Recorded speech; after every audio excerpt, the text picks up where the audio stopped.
ওকে, so আমাদের B অ্যানালিটিক্সের যেই course module সেটা তো যারা এখানের মধ্যে 2-5, আমি যদি একটু এখানের মধ্যে লিখে রাখি তাহলে আপনাদের জন্য বুঝতে সুবিধা হবে। তো এখানে আজকে থেকে যেটা শুরু হচ্ছে এটা হচ্ছে আমাদের স্ট্যাটস উইথ পাইথন।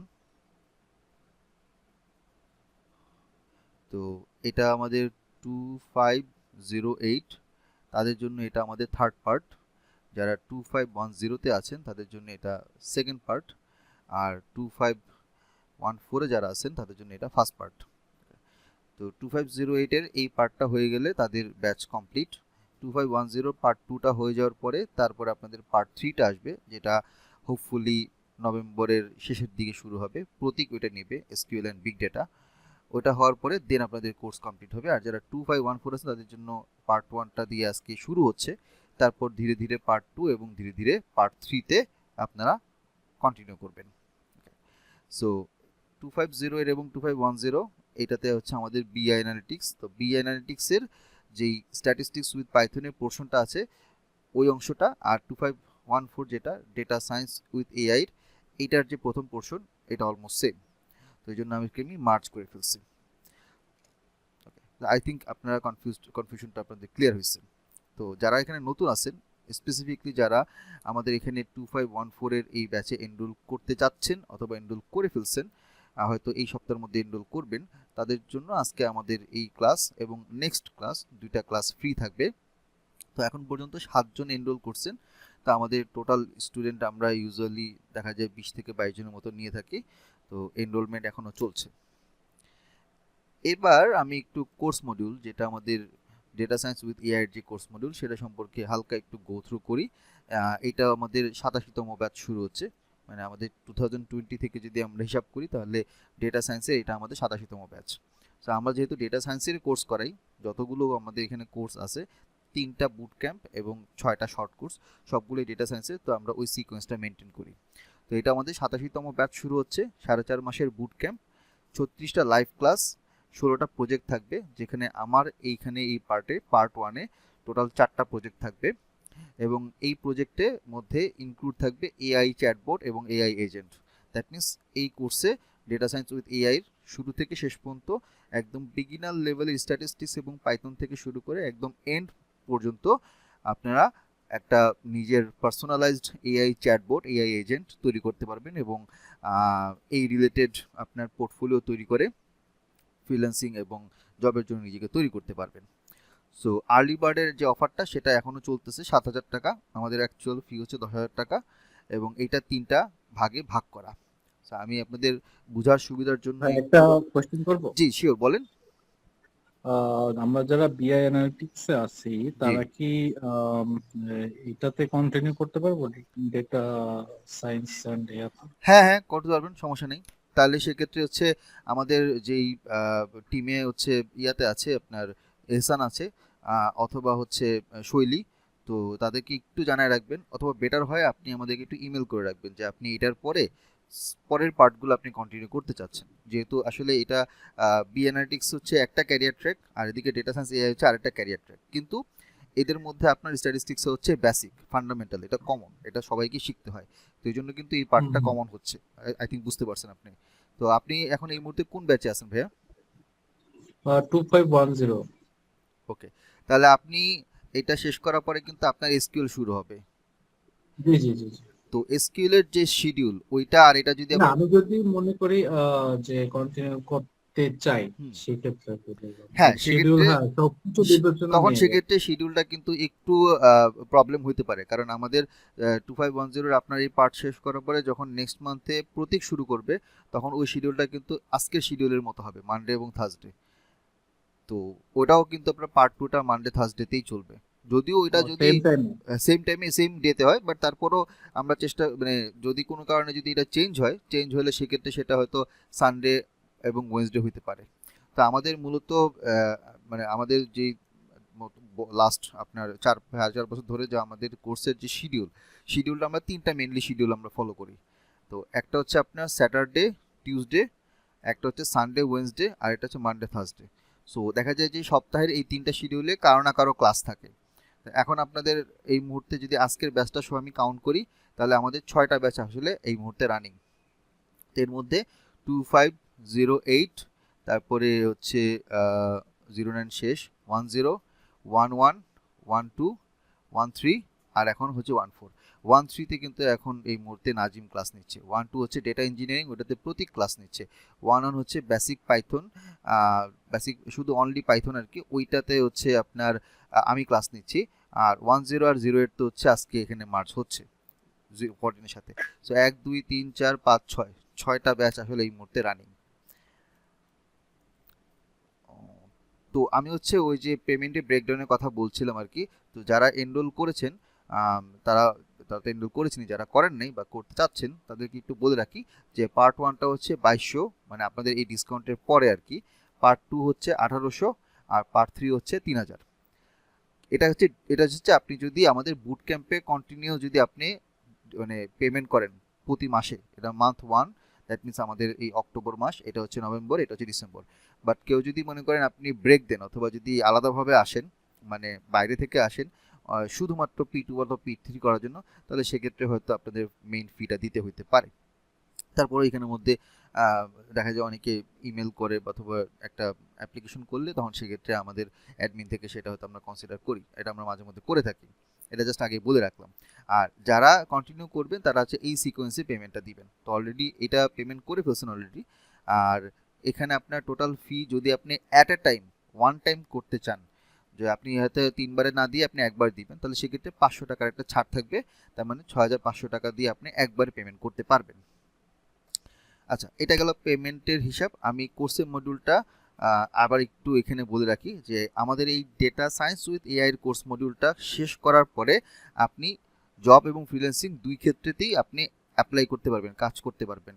অ্যানালাইসিস এবং মেশিন লার্নিং মডেল ডেভেলপমেন্ট থেকে শুরু করে এআই মডেল ডেভেলপমেন্ট পর্যন্ত সব কিছু এখান থেকে আমরা শেখাবো। তো জবের ক্ষেত্রে ডেটা সায়েন্টিস্ট পজিশনে এবং এমএল ইঞ্জিনিয়ার পজিশনে আপনি অ্যাপ্লাই করতে পারবেন। ফ্রিল্যান্সিং ক্যারিয়ারে machine learning model development, AI model ডেভেলপমেন্টে আপনি ফ্রিল্যান্সিং কাজ করতে পারবেন। আমি একটু পরে ফ্রিল্যান্সিংয়ের কিছু জব সেক্টর আপনাকে বলবো। এটার আপনার ক্যারিয়ার পাথ হচ্ছে ফার্স্টে আমার এই পার্টটা দিয়ে শুরু হচ্ছে। আমার পার্টটা শুরু করার পরে হচ্ছে অ্যাডভান্স স্ট্যাটিস্টিক্স এবং আর ল্যাঙ্গুয়েজ, তারপর মেশিন লার্নিং এবং ডিপ লার্নিং, এবং লাস্টে এআই মডেল এবং চ্যাটবট। এই হচ্ছে আমাদের কোর্সের রোড ম্যাপ। তো এটা কাদের জন্য? যারা হচ্ছে computer science, software engineering, computational science, engineering background, pure science থেকে আসছেন, তারা আসলে তাদের জন্য এটা ভালো। আমি বলতেছি না বাকিটা করতে পারবেন না, বাট তাদের জন্য হচ্ছে মেনলি এটা ডিজাইন করা। এখন যদি কেউ বলেন যে আমি কমার্স ব্যাকগ্রাউন্ডের, আর্টস ব্যাকগ্রাউন্ডের, তাহলে আপনাদের জন্য এটা একটু কঠিন হবে, কারণ এখানে আসলে বিভিন্ন ম্যাথমেটিক্যাল মডেল বা হচ্ছে বিভিন্ন ইকুয়েশন, বিভিন্ন অ্যালগোরিদম নিয়ে হচ্ছে এখানের মধ্যে শেখানো হবে ইন ডেপথে। সো ওই জন্য আপনাদের জন্য হয়তো একটু কঠিন হতে পারে, বাট যারা computer science, engineering, pure science থেকে আসছেন তাদের জন্য খুব একটা প্রবলেম হবে না। কোর্সের প্রিরিকুইজিট পাইথনের বেসিক জানা থাকলে ভালো, না জানলেও কোনো সমস্যা নেই, কারণ আমরা পাইথনের প্রিরিকুইজিট ভিডিও দিয়ে দিব। স্ট্যাটিস্টিক্স বেসিক জানলে ভালো, সমস্যা নেই। আমি ক্লাসগুলোতে আপনাদেরকে ডেটা সায়েন্সের জন্য আপনার অ্যাপ্লাইড স্ট্যাটিস্টিক্সের যে যে জিনিস জানা দরকার সেগুলো আমি শেখাবো। এছাড়া যদি আপনার যদি বাসায় যদি এ লেভেল, ও লেভেল অথবা ক্লাস 7-8-এর ছেলে বা মেয়ে যদি ভাগনা ভাগ্নি থাকে, তাদের বইগুলো থেকে ম্যাথ, জিওমেট্রি, লিনিয়ার অ্যালজেব্রাগুলো একটু রিভিউ করে নেবেন, তাহলে সুবিধা হবে। কারণ আমরা যেই অ্যালগোরিদম মডেলের কথা বলতেছি, এগুলোর একদম ফান্ডামেন্টালি আসছে আপনার ক্লাস 7-8-9-এর ওই ম্যাথগুলো থেকে। আমি যখন কোর্সে ক্লাসগুলো নিব তখন আপনি নিজেই বুঝতে পারবেন যে আপনি রিলেট করতে পারবেন যে ওই জিনিসগুলোই আমরা এখন একটু ব্রড সেন্সে একটু কমপ্লেক্স ওয়েতে শিখতেছি, বাট মেইন ফান্ডামেন্টাল ওই জায়গা থেকে আসছে। ডেটা সায়েন্স এমন কোনো গাইবি কোনো সাবজেক্ট না যে হঠাৎ করে পয়দা হয়েছে। এটা আমরা ওই বেসিক ম্যাথ যেগুলো শিখে আসছি ওইটা দিয়ে একটা বলতে পারেন একটু ব্রড ভার্সন, নাথিং এলস। তো কোর্স শেষে আপনি এখানে যা যা দেওয়া আছে আপনি এগুলো একটু দেখে নিন। আমি একটু ফার্স্ট যাই, যেহেতু আসলে ক্লাস শুরু করতে হবে। তো ফার্স্টের পার্টটা শুরু হবে স্ট্যাটিস্টিক্যাল অ্যানালাইসিস বেসিক এবং অ্যাডভান্স। এটা ফার্স্টে আমরা আয়ত্ত করব। পার্ট 1-এ থাকবে বেসিক প্রো লেভেল পর্যন্ত আমরা স্ট্যাটিস্টিক্স এবং পাইথন শিখব। পাইথনে আমরা Python syntax, function, library, descriptive statistics এবং রিগ্রেশন অ্যানালাইসিস পর্যন্ত আমার পার্টটা কভার হবে। তো এখানের মধ্যে 3টা মডিউলে টোটাল এখানের মধ্যে 17টা ক্লাস, 17টা ক্লাসের মধ্যে লাইভ ক্লাস থাকবে আপনার 10 থেকে 11টার মতন, আর বাকিগুলো হচ্ছে রেকর্ডেড ক্লাস। যদিও 17টার ক্লাস বলা হয়, কিন্তু দেখা যায় যে রেকর্ডেড ক্লাসে আরও কিছু ভিডিও অ্যাড করা হয়। 4টা প্রজেক্ট আমি আপনাদেরকে নিব। তো এটা হচ্ছে আমার ছবি, এবং এখানের মধ্যে ফার্স্ট পার্টে মানে আজকে থেকে যেটা শুরু হবে সেটা হচ্ছে ফান্ডামেন্টাল অফ স্ট্যাটিস্টিক্স, হ্যাঁ। তারপর হচ্ছে ফান্ডামেন্টাল স্ট্যাটিস্টিক্স পার্ট 2, এখানে আমরা ডেটা সায়েন্সের বিভিন্ন মানে হচ্ছে লিনিয়ার অ্যালজেব্রার বিষয়গুলো আছে। এটার রেকর্ড পার্টটা অলরেডি আপনাদেরকে দেয়া আছে, মানে আপনাদের গুগল ক্লাসরুমে দেওয়া আছে। ও বাই দ্য ওয়ে বলতে ভুলে গেছি, আপনাদের মধ্যে এই যে 252508 এবং 2510-তে যা এখানের মধ্যে আসছেন, তারা কি সবাই গুগল ক্লাসরুমে জয়েন করছেন? দাঁড়ান আমি একটু দেখি। এটা হচ্ছে আপনাদের হচ্ছে না ভাই, লিংক আসে নাই, মেইলে লিংক আসে। না না, মেইলে অবশ্যই লিঙ্ক গেছে, মেইলে অবশ্যই দেওয়া হয়েছে। এখানে আমি দেখতে পাচ্ছি 10 জন আছেন, বাট থাকার কথা ছিল মনে হয় 16 বা 17 জনের মতন। ওকে, সো বৃষ্টি আছে, এনামুল আছে, ইনাম আছে, কায়সার আছে, মুনতাসিরুল, নাফিস, রাকিব, তাহসিন, তানভীর এবং ইয়াসির আরাফাত, মানে 2টা ব্যাচ থেকে আসছে। আর এদিকে 2514 যেটা আছে এখানের মধ্যে আমি 5 জন দেখতে পাচ্ছি, যদিও 7 জন এনরোল করছে, 5 জনের নাম পাচ্ছি, হয়তো 2 জনে এখনো এনরোল করেন নাই, মানে জয়েন করেন নাই। তো যারা জয়েন করেন নাই দ্রুত জয়েন করে ফেলবেন। জয়েন করলে কি হবে সেটা আপনাকে বলি। এই যে ক্লাস ওয়ার্কে সবগুলো ভিডিও লিঙ্ক এখানে দেওয়া আছে। এটা হচ্ছে আমাদের ফার্স্ট যে প্রিরিকুইজিট ভিডিও, এটা আমি গত পরশুদিন না গতকাল দিয়েছি। আর এখানে আপনার দেখেন রেকর্ডেড ভিডিওর পার্টগুলো দেওয়া আছে। সো এটা এখন দেখার দরকার নেই, আমি যখন পার্ট 1টা লাইভ নিব, সরি পার্ট 1টা যখন আমি এখানের মধ্যে লাইভ নিব, তখন পার্ট 2টা আপনারা দেখবেন। তারপর আমি আপনাদেরকে বলে দিব যে কখন স্যাম্পলিং এবং প্রবাবিলিটি দেখবেন। এখন দেখলে দেখতে পারেন, বাট আমি সিকোয়েন্সটা আপনাকে বলে দিব। তারপর আপনার পাইথনের ক্ষেত্রে আপনার পান্ডাস পার্ট 2 আর ম্যাটপ্লটলিবটা রেকর্ডেড থাকবে, আর বাকি যে শুরুর দিকের পাইথনের ক্লাসগুলো আছে ওগুলা লাইভে থাকবে। তো এটা কিন্তু এখানে 2514-এ দেওয়া আছে, এবং আপনার 25 এখানের মধ্যে যেই 10 এবং 08 আপনাদেরকেও কিন্তু এখানের মধ্যে পাইথনের গুলো ভিডিও এবং এখানে ভিডিওগুলো দেওয়া আছে। সো আপনারা একটু কষ্ট করে দেখে নেবেন। ওকে, যেহেতু আপনাদের ব্যাচ আজকে থেকে শুরু হচ্ছে, যারা অলরেডি এনরোল করে ফেলছেন, যারা এখানের মধ্যে জয়েন করে ফেলছেন, তারা ভিডিওগুলো দেখা শুরু করবেন। এই গেল। এবার হচ্ছে কোথায় যেন ছিল আমাদের এখানে, আচ্ছা। তো ডেসক্রিপটিভ স্ট্যাটিস্টিক্স পার্ট 1 পার্ট 2, এখানে আমরা ডেটার ডিস্ট্রিবিউশন, ডেটার মুভমেন্ট, ডেটার characteristics, measures of central tendency, measures of dispersion, এগুলো আমরা দেখব। শেপ ডিস্ট্রিবিউশন আমরা দেখব।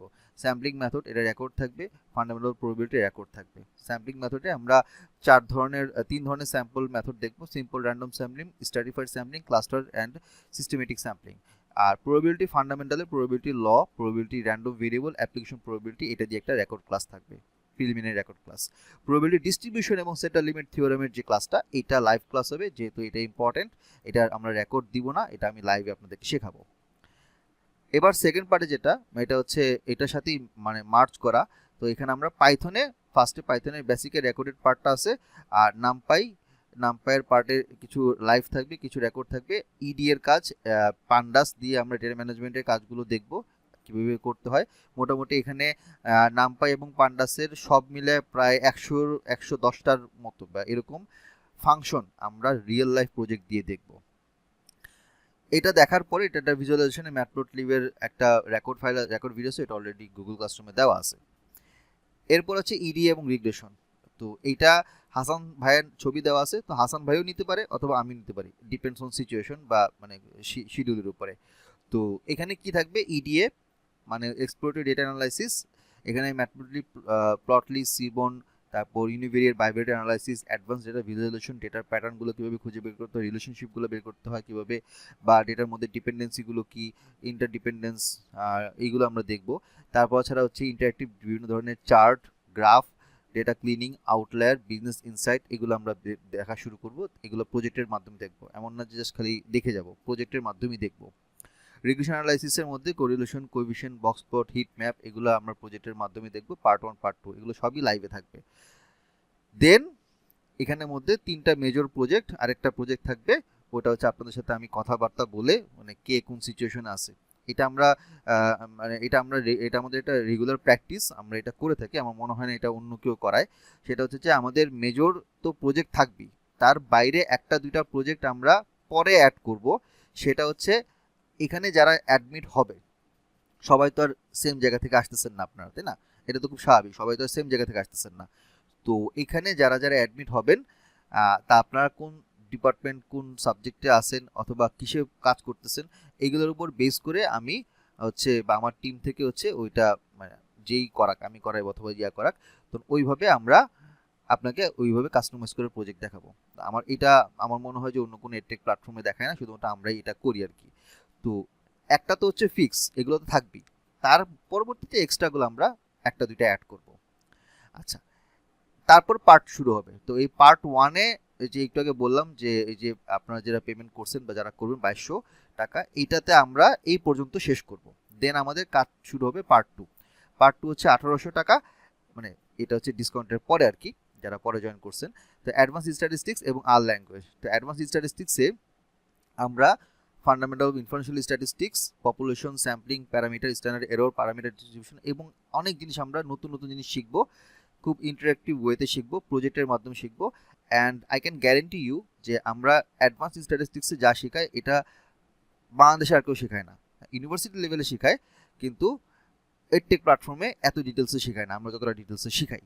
সো এখানে null hypothesis, alternate hypothesis, one tail, two tail error, P value, type 1 type 2 error, Z value, Z distribution, statistical টেস্টগুলো কি, hypothesis test কি, goodness fitness test, মানে আপনার বিভিন্ন ইন্ডাস্ট্রিতে বা বিভিন্ন রিসার্চ পারপাসে অ্যাডভান্স স্ট্যাটিস্টিক্স যেগুলো শেখানো হয় আমরা সবগুলো এখানের মধ্যে কভার করব, যতটুকু পসিবল আছে আমরা কভার করব।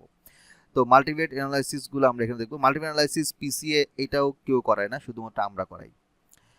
এটার পর আসছে আমাদের আর ল্যাঙ্গুয়েজ, এটা নিবে হচ্ছে ইফতেখার আহমেদ, ইফাত। তো ইফাত হচ্ছে এখানে আর ল্যাঙ্গুয়েজে একটা ক্লাস থাকবে রেকর্ডেড, বাকি 3টা ক্লাস থাকবে প্রজেক্ট বেসড। এখানে আমরা ডেটা স্ট্রাকচার আরটা এখানের মধ্যে আমাদের আসলে থাকার কথা ছিল না, বাট আর এখন অনেক জায়গাতে শেখায় বা আর এর প্র্যাকটিস আর এর অ্যাপ্লিকেশন অনেক জায়গাতে আছে, সেই জন্য আমরা আর এর পার্টটা অ্যাড করছি। তো এখানে কিন্তু আরে আমরা খুব বেশি ডিটেলসে যাব না, আমি এটা আগেই বলে রাখি। আমাদের পুরো জার্নিটা হচ্ছে পাইথন বেসড, শুধুমাত্র আমরা আর এর একটা আপনাকে আইডিয়া দিব যাতে আপনারা এটাকে ইউজ করে বাড়তি কাজ করতে পারেন। সো কেউ যদি পাইথন ভালো করে শিখতে পারে তার জন্য আর প্র্যাকটিস করাটা পানিবাদ, কারণ দুইটার সিনট্যাক্স এবং ফাংশন অলমোস্ট প্রায় সেম। এই দুইটা পার্ট যখন শেষ হবে তখন আমাদের হচ্ছে এখানে 3টা প্রজেক্ট আছে, তারপরে হচ্ছে আমাদের পার্ট 3।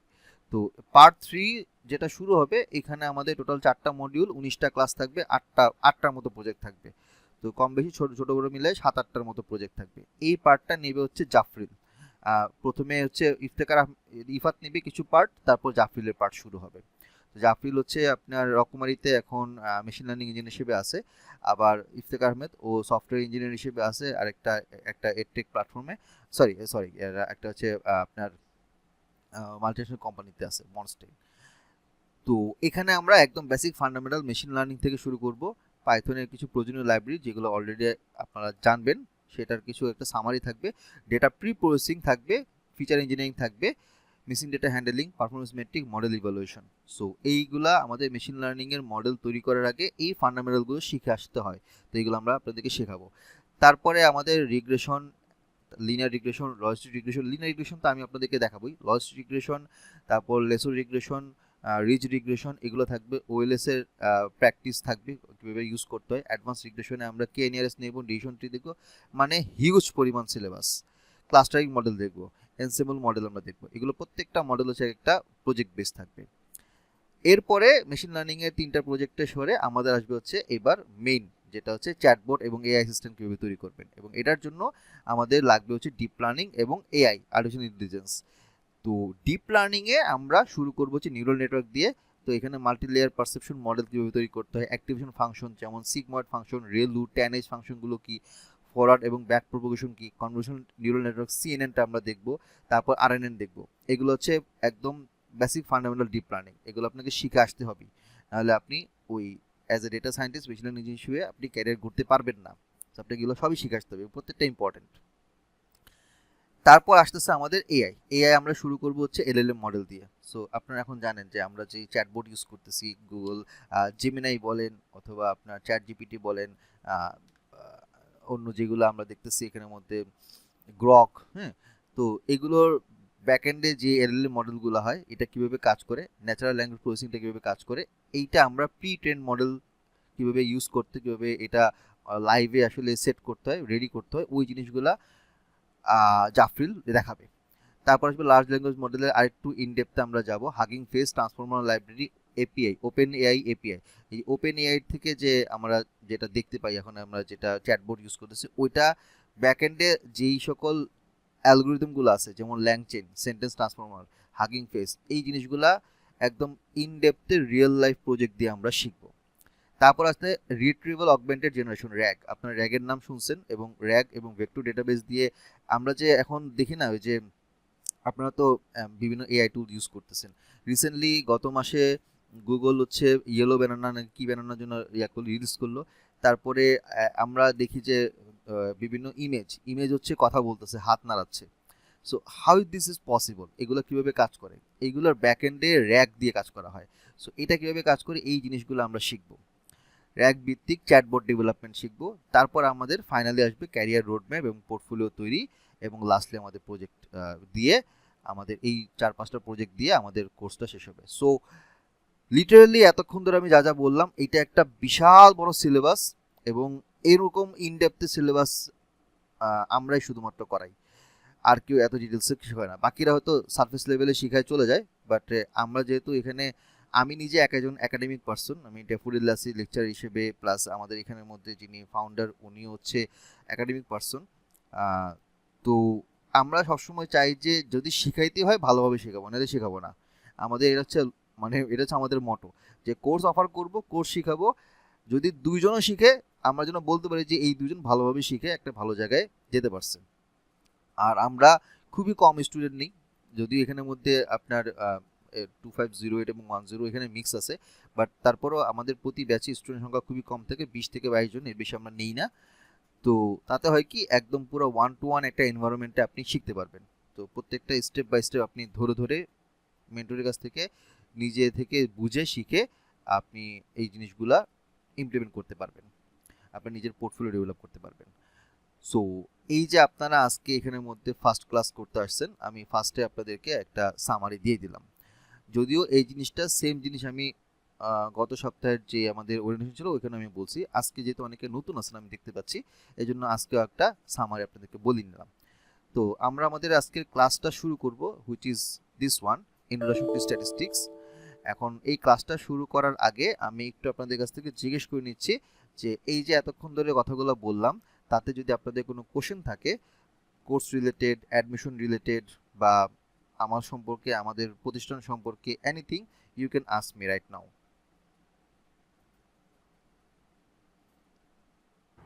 ভাইয়া এটা কি data science with AI AI নাকি হচ্ছে ডেটা সায়েন্স উইথ এআই। আমাদের এআই যে পোর্শনটা, এইটা মানে যে এই লাস্ট যে পোর্শনটা, এটা আমাদের হচ্ছে গত বছর ছিল না, আমরা এই বছরে জানুয়ারি থেকে এটা অ্যাড করছি। আর হচ্ছে আমি তো হচ্ছে ভাইয়া 25-10 নাকি 20 বেচের, হ্যাঁ। আমাদের তো আজকে না না statistics ছিল। আপনাদের হচ্ছে যে এই যে আমরা হচ্ছে 25-10 না, আপনার হচ্ছে আজকে P2 মানে হচ্ছে স্টার্টস উইথ পাইথন। তো বিআই তে এবং ডিএসএআই দুইটাতেই আপনার ফান্ডামেন্টাল স্ট্যাটিস্টিক্স উইথ পাইথন যেটুকু শেখা দরকার ওটা সেম সিলেবাস, এবং যেহেতু আমি শেখাবো এজন্য এই ব্যাচটা এখানে মার্চ করে দিছি। ও আচ্ছা আচ্ছা ঠিক আছে ভাইয়া, আমি ভাবলাম যে আমি ভুল ক্লাসে না না না না না, আমরা স্ট্যাটিস্টিক্স দিয়ে শুরু করব, আমি জাস্ট কোর্সের আউটলাইনটা নতুনদেরকে একটু দেখাইলাম। ওকে, আর যদি কারো কোনো কোশ্চেন থাকে প্লিজ করতে পারেন, নাহলে আমরা শুরু করে দেব ক্লাস। বৃষ্টি আপু সেম অবস্থা আমারও হয়েছিল, আমিও তো 3 দিন আচ্ছা আচ্ছা। ও বাই দ্য ওয়ে, প্রশান্ত এবং বৃষ্টি, আপনাদের তো হচ্ছে কি আপনার মনে হয় ওই যে পাওয়ার বি এর 2টা ক্লাস বাকি আছে, তো নাজিমের সাথে কথা হয়েছিল, নাজিম হয়তো আপনাদেরকে বলছে যে নাজিমের অফিসিয়াল যেটা অফিসে যেটা পাওয়ার বিআই প্রিমিয়াম যেটা ইউজ করে ওইটার আসলে অফিস থেকে ওরা বিল দেয় নাই, তো ওইটা রিনিউ হয় নাই। তো ওইটা রিনিউ হইলে যখন মানে ইয়েটা পেয়ে যাবে তখন হচ্ছে নাজিম ডেট দিয়ে 2টা ক্লাস নিয়ে নিবে এই সপ্তাহের মধ্যে বা নেক্সট উইকে নিয়ে নেবে। So don't worry about that, যেহেতু আমাদের সিলেবাসে আছে অবশ্যই ভাইয়া। ক্লাস নিতে হবে, তো আমরা ক্লাস নিয়েই ছাড়বো, সমস্যা নাই। আচ্ছা, তো যদি কোনো কোশ্চেন না থাকে আমরা আজকে আমাদের পার্টটা শুরু করি। ওকে, এবং এই স্লাইডের আগে আরেকটা স্লাইড আছে বা আরেকটা ক্লাস আছে যেটা ছিল আপনাদের, আমি যদি একটু আপনাদেরকে বলি, লিনিয়ার অ্যালজেব্রা। তো লিনিয়ার অ্যালজেব্রার স্লাইডটা আমরা দিয়ে দিব, আর এটার ভিডিওটা মানে এই পোর্শনের যে ভিডিওটা স্কেলার এবং ভেক্টর, তারপরে আপনার স্কেলার মাল্টিপ্লিকেশন, ভেক্টর মাল্টিপ্লিকেশন অপারেশনগুলো কি, এটার একটা ভিডিও আছে যেটা আমরা প্রি রেকর্ডেড ভিডিও হিসেবে দিয়ে দিছি। তো ওই ভিডিওটা অলরেডি দেওয়া আছে, আমি যদি আপনারা যারা গুগল ক্লাসরুমে আছেন তারা অলরেডি পাবেন যে এই যে 2510 এবং 08 যারা আছেন, এই প্রথম ক্লাসটা এই যে এটা দেওয়া আছে। ইভেন 2514 যারা আছেন তাদেরও কিন্তু এখানের মধ্যে ফার্স্ট ভিডিও দেওয়া আছে। আজকে ভিডিওটা আমাদের সিরিয়ালে ক্লাস 2 না, ক্লাস 2 নাম্বার ভিডিও, বাট আমাদের সিকোয়েন্স অনুযায়ী এইভাবে যাচ্ছি। তো আজকে ক্লাসের ভিডিওটা আবার এই জায়গার মধ্যে দেওয়া হবে। তো আমরা আজকে যেটা শুরু করব, ইন্ট্রোডাকশন টু স্ট্যাটিস্টিক্স। স্ট্যাটিস্টিক্সটা কি, আমরা কেন ইউজ করছি, এবং এটা দিয়ে আসলে আমরা ডেটা সায়েন্সে এটাকে আমরা কিভাবে ইমপ্লিমেন্ট করতে পারি। তো স্ট্যাটিস্টিক্সকে বলা হয় the brain of data science, মানে ডেটা সায়েন্সের পুরো ব্রেইনটা, পুরো যেই ফাংশন সব কিছু আসলে আসতেছে স্ট্যাটিস্টিক্স থেকে। আমরা এখন যত ধরনের এআই মডেল দেখি, deep learning, machine learning model, আমরা কোড লিখতেছি, কোড করতেছি, সব কিছু আমরা করতেছি, মডেল তৈরি করছি, ডিপ্লয় করছি, এগুলোর প্রত্যেকটার ফান্ডামেন্টাল থিওরি যদি আমি বলি, সব আসছে স্ট্যাটিস্টিক্স থেকে।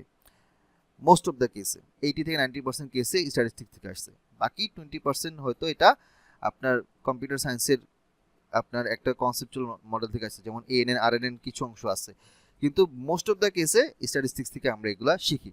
তো ডেটা সায়েন্সে যদি ক্যারিয়ার করতে চান, ফার্স্ট অ্যান্ড ফরমোস্ট স্ট্যাটিস্টিক্সকে আপনাকে এই সেক্টরে বস হইতে হবে, খুব খুব খুব ভালোভাবে নলেজ নিতে হবে। আপনারা যদি মনে করেন যে আরে স্ট্যাটিস্টিক্স কি এমন জিনিস, আমি তো মেশিন লার্নিং মডেল শিখবো, আমি তো কোড করা শিখবো, হ্যাঁ আপনি কোড করবেন, সমস্যা নাই, কিন্তু একটা সময়কে আপনি আটকে যাবেন। কারণ একটা মডেল ডেভেলপ করার পিছনে যে থিওরিটিক্যাল ব্যাকগ্রাউন্ড জানা দরকার, ওইটা আমরা স্ট্যাটিস্টিক্স থেকে জানি। এটা ছাড়া, মানে স্ট্যাটিস্টিক্স ছাড়া অন্য কোনো ধরনের, পৃথিবীর অন্য কোনো ধরনের কোনো সাবজেক্ট নলেজ দিয়ে আমি ডেটা সায়েন্সকে এক্সপ্লেন করতে পারবো না। আপনি ফিজিক্স আনেন, কেমিস্ট্রি আনেন, বা অন্য যে কোনো সাবজেক্ট, টেক্সটাইল, এগ্রিকালচার, বা যে কোনো পিওর সাবজেক্ট নিয়ে আসেন, হ্যাঁ ম্যাথ থাকবে এখানের মধ্যে কিছু, তো অন্য কোনো সাবজেক্ট নলেজ দিয়ে ডেটা সায়েন্সকে কোনোভাবেই এক্সপ্লেন করা যায় না, শুধুমাত্র স্ট্যাটিস্টিক্স দিয়ে আমরা করতে পারি। তা আমাদের আজকের পার্ট 1-এ আমরা যেটা শিখবো যে কি কি জিনিস আমরা দেখবো, গোল অফ স্ট্যাটিস্টিক্স, পপুলেশন এবং স্যাম্পলে কিছু আইডিয়া দেখবো, টাইপস অফ ভেরিয়েবলগুলো আমরা একটু দেখবো। আজকে আমি পাইথনের কোড দেখাবো না, আমরা নেক্সট ক্লাসে পাইথনের কোড দেখাবো। আর যারা এখানের মধ্যে আছেন, যারা অলরেডি এনরোল করছেন বা এনরোল করেন নাই, দুজনের জন্যই, দুই পক্ষের জন্য যদি একটু বলে রাখি, সেটা হচ্ছে যে আপনারা পাইথন প্র্যাকটিস করার জন্য অনেক ধরনের আইডি আছে। আইডি বলতে integrated development environment. So spider আছে, তারপরে পাইচার্ম আছে, বা জুপিটার নোটবুক আছে, গুগল কোল্যাব আছে, ভিএস কোড আছে, অনেক ধরনের আছে। সো আমি বেসিক্যালি যেটা করি, আমি হচ্ছে স্পাইডার ইউজ করি। তো স্পাইডারটা ইউজ করার পেছনে কারণ হচ্ছে এটা ইজি টু আন্ডারস্ট্যান্ড, এবং স্পাইডারের যে ইন্টারফেসটা, এটা আমরা যে নর্মাল মাইক্রোসফট ওয়ার্ড, এক্সেল যেগুলো ইউজ করে থাকি, সফটওয়্যারগুলোর মতোই হচ্ছে এটা ইন্টারফেস, খুব সহজেই এটাই এক্সপ্লোর করা যায়। অন্যগুলোও ভালো, খারাপ না, কিন্তু বিগিনারদের জন্য স্পাইডার হচ্ছে বেস্ট। তো আমি স্পাইডার দিয়ে হচ্ছে ক্লাসটা করাই, আপনারা চাইলে অন্যগুলো ইউজ করতে পারেন। তো স্পাইডার ইনস্টল করার ক্ষেত্রে আমি আপনাদেরকে একটু আইডিয়া দিয়ে দিই, যেহেতু এখন কথা প্রসঙ্গে চলে আসছে। আপনি যেটা করবেন, ফার্স্টে হচ্ছে আপনি লিখবেন অ্যানাকন্ডা ডাউনলোড। তো আপনি দেখবেন অ্যানাকন্ডা ডাউনলোড করার অ্যানাকন্ডা ডিস্ট্রিবিউশন। তো অ্যানাকন্ডা হচ্ছে এটা একটা ওপেন সোর্স ডিস্ট্রিবিউশন লাইব্রেরি, যারা এটা ডেভেলপ করছে, ওদের আন্ডারে অনেকগুলো এরকম প্রোডাক্ট আছে। প্রোডাক্ট বলতে হচ্ছে বিভিন্ন ধরনের সফটওয়্যার বেস আছে। সো এই প্রোডাক্টগুলো হচ্ছে বিভিন্ন আপনার এআই বেসড প্রোডাক্ট, তারপর হচ্ছে আপনার মেশিন লার্নিং, ডিপ লার্নিং, অনেকগুলো প্রোডাক্ট আছে। সো ফার্স্টে যেটা করবেন, ডাউনলোড করে নেবেন। সো আপনি এখানের মধ্যে লগ ইন করে ফ্রি ডাউনলোড করতে পারেন, বা আপনি এখানের মধ্যে আপনার নাম, আইডি বা ইমেল অ্যাড্রেস দিলে আপনাকে একটা লিঙ্ক দেবে, ওই লিঙ্ক থেকেও আপনি ডাউনলোড করতে পারবেন। সো দুইভাবেই করতে পারবেন, এটা ডাউনলোড করার পরে আপনি এটা ইনস্টল করবেন, এবং যখন ইনস্টল করবেন তখন এটা আপনার অ্যানাকোন্ডা নেভিগেটর নামে একটা সফটওয়্যার এখানের মধ্যে ইনস্টল হবে। তো এটা লোড হচ্ছে, আমি এটা ক্লিক করলাম, লোড হচ্ছে। তো অ্যানাকোন্ডা হচ্ছে আপনার ওপেন সোর্স, ইউজার ফ্রেন্ডলি, এবং যে কোনো ধরনের machine learning, deep learning, visualisation, AI, দেখেন এখানে লেখা আছে NLP, GI, front end development, অনেক কিছু এখানে আছে। আচ্ছা, এই যে আপনার অ্যানাকোন্ডা নেভিগেটরটা ওপেন হয়েছে, এখানে আপনি দেখবেন যে DataSpell, Anaconda tool box, তারপরে data load, AWS, Spyder, Oracle, তারপরে ডেটা ভিজ, অনেকগুলো এখানের মধ্যে ফিচার আছে। তো এইখানে নিচে দেখবেন, নিচে প্রত্যেকটা নিচে দেখবেন যে ইনস্টল অথবা লঞ্চ নামে অপশন আছে। তো এখানে দুইটা অপশন হচ্ছে কি, যদি আপনার পিসিতে ওইটা আগে থেকে ইনস্টল করা থাকে তখন আপনাকে লঞ্চ দেখাবে, আর যদি আপনার অলরেডি ইনস্টল করা থাকে তাহলে আপনাকে যদি ইনস্টল করা থাকে তাহলে লঞ্চ দেখাবে, আর যদি ইনস্টল করা না থাকে তাহলে ইনস্টল দেখাবে। এখন দেখেন আমার এখানে লঞ্চ লেখা আছে, এখানে লঞ্চ আইকন আছে, তার মানে কি অ্যানাকোন্ডা ক্লাউড নেটওয়ার্ক সিএমডি এটা আমার অলরেডি এখানে ইনস্টলড। আর যদি এই যে দেখেন এটা ডেটা স্পেল, এগুলো ইনস্টল করা নাই আমার পিসিতে, সো এটা ইনস্টল করার জন্য আপনাকে অপশন দিয়ে রাখছে, ক্লিক করতে আপনি ইনস্টল করবেন। তো আপনি দেখেন আর স্টুডিও আছে, পাইচার্ম আছে, অরেঞ্জ 3 আছে, তারপরে যে গ্লুভিজ আছে, ওরাকল আছে। তো আমাদের দরকার কোনটা জানেন, আমাদের দরকার হচ্ছে স্পাইডার। তো এখানে আপনি দেখবেন যে যখন ফার্স্ট টাইম ইনস্টল করবেন অ্যানাকোন্ডা নেভিগেটর, আপনি দেখবেন এই জায়গার মধ্যে ইনস্টল নামে একটা বাটন আছে, তো আপনি ক্লিক করলে জাস্ট নর্মাল সি ড্রাইভের লোকেশন দিয়ে দিবেন, সে নর্মাল সফটওয়্যারের মতো এটা ইনস্টল হবে। হওয়ার পরে ইনস্টল শেষ হলে আপনি পিসিটা একবার রিস্টার্ট নিয়ে নেবেন। তারপরে আপনি দেখবেন যে এখানে আপনার এসপিওয়াই স্পাইডার লিখলে স্পাইডার এখানের মধ্যে এই আইকন সহ একটা অ্যাপ আসবে। তো আপনি যদি ক্লিক করেন, এটা লোড হচ্ছে, আমি আপাতত অ্যানাকোন্ডা নেভিগেটরটা ক্লোজ করে দিচ্ছি। সো আপনি যখন স্পাইডারটি ইনস্টল করবেন, করার পরে এরকম একটা ইন্টারফেস পাবেন। তো এটা হুবহু এরকম পাবে, নট নেসেসারি, বাট এটা কাস্টমাইজ করা যায় আর কি। তাই এটা আমি নেক্সট ক্লাসে দেখাবো যখন স্পাইডার নিয়ে কাজ করব। তো এখানে যে কোডগুলো আছে, কোডগুলো আমরা রান করব, এখানে আউটপুট আসবে, আর এখানে হচ্ছে সব ভেরিয়েবলগুলো জমা হবে, এখানে আমার প্লটগুলো এই জায়গায় আসবে। তো এখানে আপনি দেখবেন ফাইল, এডিট, সার্চ, মানে নর্মাল সফটওয়্যার আমরা যেরকম Microsoft Word, Excel, PowerPoint use করি, এখানে আপনার বাটন সহ সব কিছু দেওয়া আছে। So it looks very easy to understand. So যারা একদম বিগিনার তারা স্পাইডার দিয়ে শুরু করতে পারেন।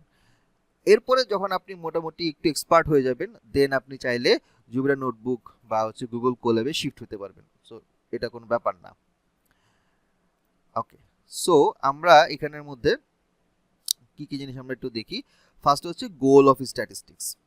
তো ইউজুয়ালি বিভিন্ন ইন্ডাস্ট্রিতে, বিভিন্ন অর্গানাইজেশনে যখন কাজ করে বা যখন তারা বিভিন্ন অপারেশনস চালায়, সেটা হইতে পারে সাপ্লাই চেনে, সেটা হইতে পারে প্রোডাক্ট বেস, সেটা হইতে পারে এইচআর বেস, সেটা হইতে পারে আপনার ফাইন্যান্সিয়াল বেসড, এরকম অনেকগুলো ডিপার্টমেন্ট থাকে একটা কোম্পানিতে, একটা ইন্ডাস্ট্রিতে। এবং দেখা যায় যে ম্যানুফ্যাকচারিংয়ের একটা প্লান্টের জন্য একটা আলাদা ডিপার্টমেন্ট আছে, আপনার টেকনিক্যালের জন্য একটা ডিপার্টমেন্ট আছে, বা ফাইন্যান্সের জন্য, ব্যাংকিং সেক্টরের জন্য, অডিটের জন্য একটা ডিপার্টমেন্ট আছে। তো এরকম অনেক ধরনের ডিপার্টমেন্ট মিলে একটা বড় অর্গানাইজেশন, একটা ইন্ডাস্ট্রি, একটা কোম্পানি, একটা ফ্যাক্টরি এরকম তৈরি হয়। এখন স্ট্যাটিস্টিক্সের গোলটা হচ্ছে কি, যে আমরা ফার্স্টে একটা প্রবলেমকে আইডেন্টিফাই করব, করার পরে ওই প্রবলেমটা উপর বেস করে আমরা ডেটা কালেক্ট করব। আমরা এটার জন্য বেসিক ডেটা কালেকশন করার কিছু ওয়ে আছে, এটা জানা থাকলে ভালো, ওটা থেকে আমরা ডেটা কালেক্ট করব। এবং ডেটা যখন কালেক্ট করব তখন এই ডেটাটা আমার থাকবে র ফরম্যাটে, র ডেটা। আমাদের কাজ হচ্ছে এই র ডেটা থেকে ইনফরমেশনে কনভার্ট করা, মানে এই র ডেটা থেকে ভিতরের ইন্টারনাল যে সকল মেজারমেন্টগুলো আছে, যেমন measures of dispersion, mean, median, mode, standard deviation, এই জিনিসগুলো আমরা সাজিয়ে এটাকে একটা নতুন করে সুন্দর করে মানে একটা টেবুলার ফর্মে নিয়ে আসবো। তো ডেটা কালেকশন, র ডেটা থেকে ইনফরমেশন যখন আসবে, এটার জন্য আমার দরকার হচ্ছে ডেসক্রিপটিভ স্ট্যাটিস্টিক্স। যখন আমি ইনফরমেশন পাবো তখন আমরা আমাদের যে প্রবলেমটা আছে সেই প্রবলেমের উপর, ওই অবজেক্টিভের উপর বেস করে আমরা এই ডেটা থেকে একটা নলেজ বের করার চেষ্টা করব। এই কাজটা করতে গেলে আমাদের দরকার হচ্ছে ইনফারেন্সিয়াল স্ট্যাটিস্টিক্সের নলেজ।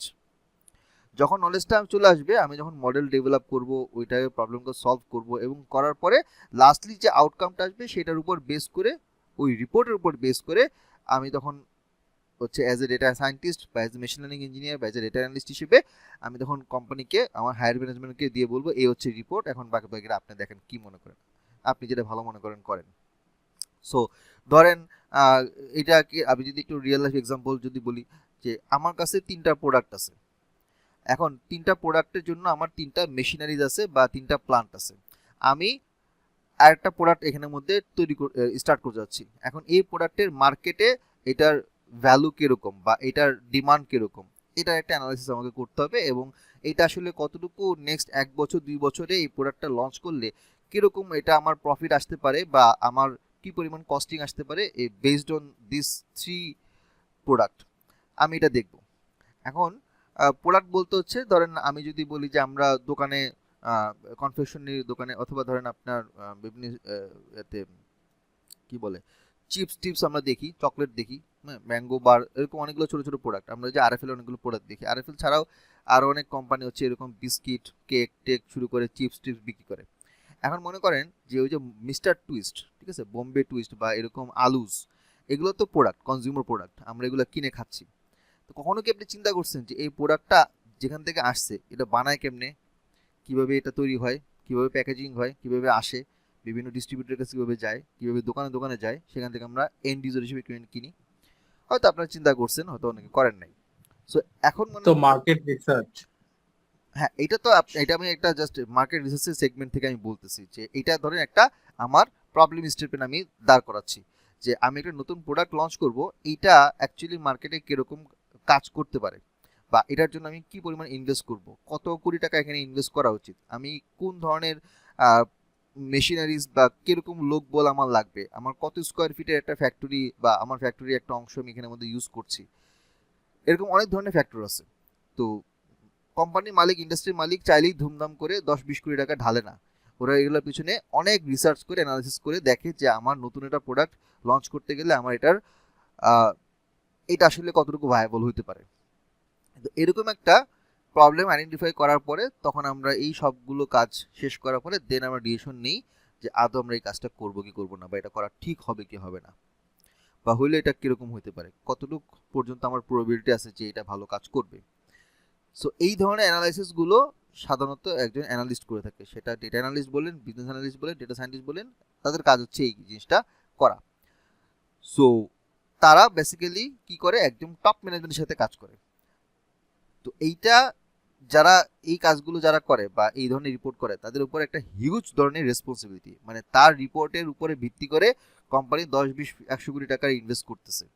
সো তার ডিমান্ডটাও সেরকম, কারণ কোম্পানি এত লোক থাকতে আপনার কাছ থেকে বা আপনার টিমের কাছ থেকে এইটা বের করে নিচ্ছে, তার মানে আপনার এবং আপনার টিমকে খুব হাইলি ইন্টেলিজেন্ট এবং খুবই এক্সপার্ট হইতে হবে, তাছাড়া কিন্তু কোম্পানি আপনার উপর ভরসা করবে না। তো এখানে কয়েকটা বিষয় আছে, এক হচ্ছে আপনি সরাসরি হায়ার লেভেলের ম্যানেজমেন্টের সাথে কাজ করার সুযোগ পাচ্ছেন যদি এই সেক্টরে যান।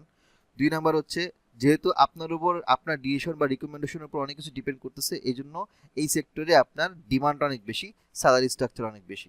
অনেকে বলতে পারে যে আচ্ছা ভাইয়া ডেটা সায়েন্সে এমন কি জিনিস বা ডেটা অ্যানালিস্ট তারা এমন কি কাজ করে যে তাদের স্যালারি অন্যদের থেকে বেশি। মানে আপনি ধরেন একটা নর্মাল গ্র্যাজুয়েট বা ধরেন একজন ডাক্তার, একজন লয়ার, ঠিক আছে, মাসে কত টাকা ইনকাম করে, বাট তারা তাদের প্রতি বছর বছর বা 6 মাস পর পর এত দ্রুত ইনক্রিমেন্ট হয় না বা এত দ্রুত ক্যারিয়ার গ্রোথ হয় না। কেন একজন ডেটা সায়েন্সের জবে এই জিনিসটা হচ্ছে, কেন একজন ডেটা অ্যানালিস্ট খুব দ্রুত শুরু যদি করে 20K দিয়ে, তার 1 বছর পরে হয়ে যায় 40K, 2 বছর পরে হয়ে যায় 100K, 3-4 বছর এক্সপিরিয়েন্স হলে সে 2 লাখ টাকা স্যালারি ড্র করে? কেন? কারণ হচ্ছে সে একটা কোম্পানির একদম হার্ট, মেইন যে ফাইন্যান্সিয়াল ডিসিশনগুলো সে নেয় বলতে সে রিকমেন্ডেশন দেয়। সো এই ধরনের ইনডেপথ রিলেটেড অ্যানালিসিসের কাজ একজন ভালো অ্যানালিস্ট ছাড়া সম্ভব না। তো ওই জন্য তার ডিমান্ডটাও বেশি, এই জন্য কোম্পানিও চায় যে ভালো কোনো অ্যানালিস্ট হলে তাকে রেখে দিতে। তো এরকম হয়েছে, আমি এরকম আমার পরিচিত একজন আমি চিনি যে কোম্পানিতে সে ঢুকছে, তো আজ থেকে আরও 2-3 বছর আগের কথা, সে এখন মোটামুটি 1.5 লাখ টাকা স্যালারি পায়। 2 বছর আগে সে ঢুকছিল 35 থেকে 40 হাজার টাকা দিয়ে। সো সে বলতেছে যে আমি 2 দিন পর পর 3-4 মাস পর পর কোম্পানির থ্রেট দিই যে আমি চলে যাবো। কোম্পানি বলে না তুমি থাকো, তোমার রাখি, তোমার ইনকামেন্ট লাগবে, যাও আমি তোমার 5,000 টাকা বাড়াই দিলাম নেক্সট মান্থ থেকে। মানে বিষয়টা হয়ে গেছে এরকম লেভেলের ইনসেন। এই সেক্টরে আপনাকে ভালো যদি করতে চান, ভালো ক্যারিয়ার করতে চান, আপনাকে খুব ভালোভাবে statistics, machine learning, coding, everything খুব ভালোভাবে শিখতে হবে। আচ্ছা, এখন স্ট্যাটিস্টিক্সকে আমরা একদম আন্ডারগ্রেড লেভেলে যারা পড়াশোনা করে 4 বছর তাদের মতো করেই পড়বো, বিষয়টা কিন্তু এরকম না। স্ট্যাটিস্টিক্সের দুইটা অ্যাসপেক্ট আছে। একটা হচ্ছে থিওরিটিক্যাল বা ম্যাথমেটিক্যাল স্ট্যাটিস্টিক্স, যেটা সাধারণত বিভিন্ন ধরনের মডেল ডেভেলপমেন্ট, ডেরিভেশন বা প্রুফ, বিভিন্ন ফর্মুলা, রুলস, রেগুলেশন, ল, এগুলো নিয়ে কথা বলে। তো ওগুলো আসলে আমাদের নিয়ে কোনো কাজ দেয়। আমরা যারা ডেটা অ্যানালিস্ট, ডেটা সায়েন্টিস্ট, আমাদের আসলে থিওরিটিক্যাল ম্যাথমেটিক্যাল স্ট্যাটিস্টিক্স শেখার এই মুহূর্তে দরকার নেই। আমাদের দরকার হচ্ছে অ্যাপ্লাইড স্ট্যাটিস্টিক্স। তার মানে হচ্ছে থিওরিটিক্যাল ও ম্যাথমেটিক্যাল স্ট্যাটিস্টিক্সগুলো আমরা রিয়েল লাইফে প্রবলেম সলভ করতে গেলে কীভাবে ইউজ করতে হয় এইটা আমাকে শিখতে হবে। ব্রডলি যদি আমি বলি যে অ্যাপ্লাইড স্ট্যাটিস্টিক্সটাকে আমরা আরও দুইটা ভাগে ভাগ করি। একটা হচ্ছে ডেসক্রিপটিভ স্ট্যাটিস্টিক্স, একটা হচ্ছে ইনফারেন্সিয়াল, যেটা একটু আগে আমি আপনাদেরকে স্লাইডে দেখাচ্ছি, আগের স্লাইডে। এখানে ডেসক্রিপটিভ এবং হচ্ছে ইনফারেন্সিয়াল, এই দুটো হচ্ছে মেইন। তো এখন ডেসক্রিপটিভ কি আর ইনফারেন্সিয়াল কি? ডেসক্রিপটিভ স্ট্যাটিস্টিক্সটা সাধারণত কি কাজ করে? ডেটাকে অর্গানাইজ করা, ডেটাকে ডিসপ্লে করা, ডেটাকে ডেসক্রাইব করা by means of different types of tables, graphs and summary measures. এটা হচ্ছে ডেসক্রিপটিভ স্ট্যাটিস্টিক্সের কাজ। এই কাজটা করে আমরা কি জানতে পারি? ডেটার ডিস্ট্রিবিউশন, ডেটার মুভমেন্ট, ডেটার ইন্টারনাল স্ট্রাকচার, এইটা আমরা এখান থেকে বের করি। কারণ আমি যদি ডেটাকে খুব ভালোভাবে বুঝতে না পারি, যদি এই অ্যাবিলিটি আমার না থাকে, তাহলে আমি পরবর্তীতে মডেল ডেভেলপ করতে পারবো না, আমি ওই প্রবলেম স্টেটমেন্টটা নিয়ে কাজ করতে পারবো না। সো র্যান্ডম কোনো একটা ডেটা নিয়ে আমি ধাম করে একটা মডেল তৈরি করলাম, একটা কোড লিখলাম, ডেটাকে আমি দিয়ে দিলাম, জীবনও আউটকাম আসবে না, জীবনও এটা থেকে ভালো এস্টিমেট করতে পারবো না, কোনো ভালো প্রেডিকশনও আসবে না। আমাকে ডেটা যখন ডেটা থাকবে, এটাকে বিভিন্ন স্টেপে আস্তে আস্তে আস্তে আস্তে আস্তে বিভিন্ন প্রসেসিং করে এটাকে একটা সার্টেন লেভেলে নিয়ে যেতে হবে, যখন আমি এটাকে একটা মডেলের মধ্যে ডিপ্লয় করতে পারবো। সো এটার ফার্স্ট স্টেপটাই হচ্ছে ডেসক্রিপটিভ স্ট্যাটিস্টিক্স। এটা যখন আমি বুঝে ফেলবো, তখন আমাদের পরের স্টেপ হচ্ছে ইনফারেন্সিয়াল স্ট্যাটিস্টিক্স। এইটা কি কাজ করে? এইটা হচ্ছে বিভিন্ন ধরনের ডিসিশন মেক করে। মানে আমি যখন একটা ইনফারেন্স করব, একটা প্রেডিকশন করব, একটা ফোরকাস্ট করব, পপুলেশনের উপর ফোরকাস্ট করব, ওকে, আমার কোম্পানির ওভারঅল স্ট্রাকচারের উপরে, ওভারঅল অপারেশনসের উপরে আমি ফোরকাস্ট করব, বিভিন্ন মেজর ডিসিশনগুলো নেওয়ার জন্য যে ধরনের রিপোর্টিং বা অ্যানালিসিস করা দরকার সেগুলো আমরা করব। এইটা হচ্ছে ইনফারেন্সিয়াল স্ট্যাটিস্টিক্স। এটা কি করে? বেসিক্যালি যে স্যাম্পল ডেটা থেকে অ্যানালিসিস করে সেটা পপুলেশনের উপরে ডিসিশন মেক করতে হেল্প করে। এখানে আমরা অনেক ধরনের স্ট্যাটিস্টিক্যাল টেস্ট বা হাইপোথিসিস টেস্ট থেকে শুরু করে মাল্টিভেরিয়েট অ্যানালাইসিস বা আরও অন্যান্য যে categorical data analysis, time series analysis, অনেক কিছু এখানের মধ্যে আছে, আমরা এইগুলো এখান থেকে শিখি। এবার এই দুইটা মেজর পার্টের পরে আমাদের এখন একটু বোঝার চেষ্টা করি পপুলেশন কি এবং স্যাম্পল কি। স্ট্যাটিস্টিক্সে পপুলেশন মানে হচ্ছে কোনো একটা সার্টিন এলিমেন্ট, মানে কোনো একটা ইন্টারেস্টের উপরে বেস করে সবগুলো এলিমেন্টকে একসাথে আমরা বলি একটা পপুলেশন, এবং ওইখান থেকে একটা নির্দিষ্ট রিপ্রেজেন্টেটিভ পার্টকে আমরা বলি স্যাম্পল। যেমন ধরেন আমি একটু এক্সাম্পল দিই। আপনি মনে করেন বাংলাদেশের আপনি কোনো একটা এনজিওতে আছেন এবং ওইখানে আপনি কোনো একটা অ্যানালাইসিস বা রিসার্চ করতেছেন যে জন্মের পর থেকে 5 বছর বয়সী যে বাচ্চারা অসুস্থ হয় বা মানে কি বলে যে টিকা না দেওয়ার ফলে অথবা বিভিন্ন পুষ্টিকর খাবার না খাওয়ার পরে তারা পরবর্তীতে বিভিন্ন ধরনের অসুখে আক্রান্ত হয় বা নিউমোনিয়া হয় বা পোলিও হয়। এখন কি পরিমাণ মানুষ বা কারা এখানের মধ্যে বা কোন ধরনের মানুষ আছে যারা এই ধরনের প্রবলেমগুলো ফেস করতেছে প্রত্যন্ত অঞ্চলে, গ্রামাঞ্চলে, শহরের দিকে আমরা সবাই মোটামুটি খোঁজখবর রাখি যে বাচ্চাকে টিকা দিতে হবে কবে বা ব্লা ব্লা এগুলা। এখন আমি যখন এই রিসার্চটা করব, আমার রিসার্চের ইন্টারেস্টটা কি? বাচ্চারা। কোন বাচ্চারা? জন্ম 0 থেকে শুরু করে 5 ইয়ার্স পর্যন্ত। তাহলে আমি যদি সারা বাংলাদেশের এই বাচ্চাদের ডেটাগুলো নিয়ে কাজ করি, তাহলে এটার টোটাল কালেকশনটা হচ্ছে একটা পপুলেশন। আবার ধরেন কোরবানি ঈদের সময় অনেক ধরনের অ্যানালাইসিস আপনারা টিভিতে দেখেন বা নিউজে দেখেন যে গত বছর থেকে এই বছরে এত পার্সেন্ট গরু দেশে ঢুকছে, ইন্ডিয়ান গরু, বা এত পার্সেন্ট খামারিদের গরু সংখ্যা এত বাড়ছে, অথবা কোরবানি দেওয়ার মানুষের এত পার্সেন্ট মানুষ কোরবানি দিচ্ছে, বা এত পার্সেন্ট মানুষ ঢাকা ছেড়ে চলে যাচ্ছে, বা এরকম আরও অনেক ধরনের অ্যানালাইসিস আমরা দেখি।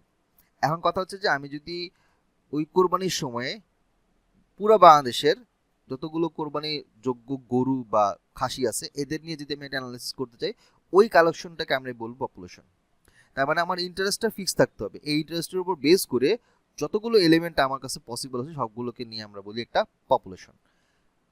তাহলে স্যাম্পলটা কি, যে এখান থেকে সেম ক্যারেক্টারিস্টিক্সের উপর বেস করে যদি আমরা আলাদা একটা রিপ্রেজেন্টেটিভ ডেটাগুলোকে একসাথে করে এটার উপর কোনো একটা ইনফারেন্স করতে চাই, তখন ওই রিপ্রেজেন্টেটিভ ডেটাগুলোকে আমরা একত্রিতভাবে বলতেছি স্যাম্পল। তো ধরেন এখন সামনে নির্বাচনের কথা উঠতেছে, যদিও ফেব্রুয়ারিতে নির্বাচন হবে কিনা আই ডোন্ট নো। এখন এখানের মধ্যে নির্বাচনে আপনার মনে হয় 22টা নাকি 24টার মতো দল আছে নিবন্ধন করছে 300 আসনের জন্য। এবং এখানে টপ লেভেলে আমরা দেখতে পাচ্ছি যে আপনার বিএনপি আছে, হ্যাঁ, বা হচ্ছে আপনার এনসিপি আছে, জামাতে ইসলাম আছে, আর আওয়ামী লীগের এখন ওইভাবে আমি জানি না, শিওর আমি এই ধরনের খোঁজখবর খুব একটা রাখি না, সময় পাই না, যে আওয়ামী লীগের যারা অনেস্ট নেতা আছে বা যারা কিনা এখনো মানে কোন ধরনের কোনো জেল টেল খাটে নাই বা কোনো ধরনের কোনো নাই, প্রবলেম নাই, তারা আসলে করতে পারবে কিনা আমি এটা শিওর না। ধরেন এরকম এরকম আরও ধরেন ডিই 5টা হচ্ছে মেজর।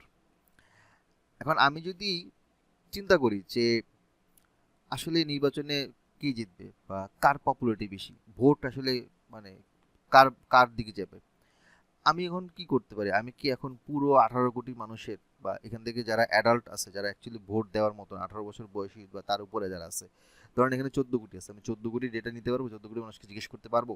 পারবো না।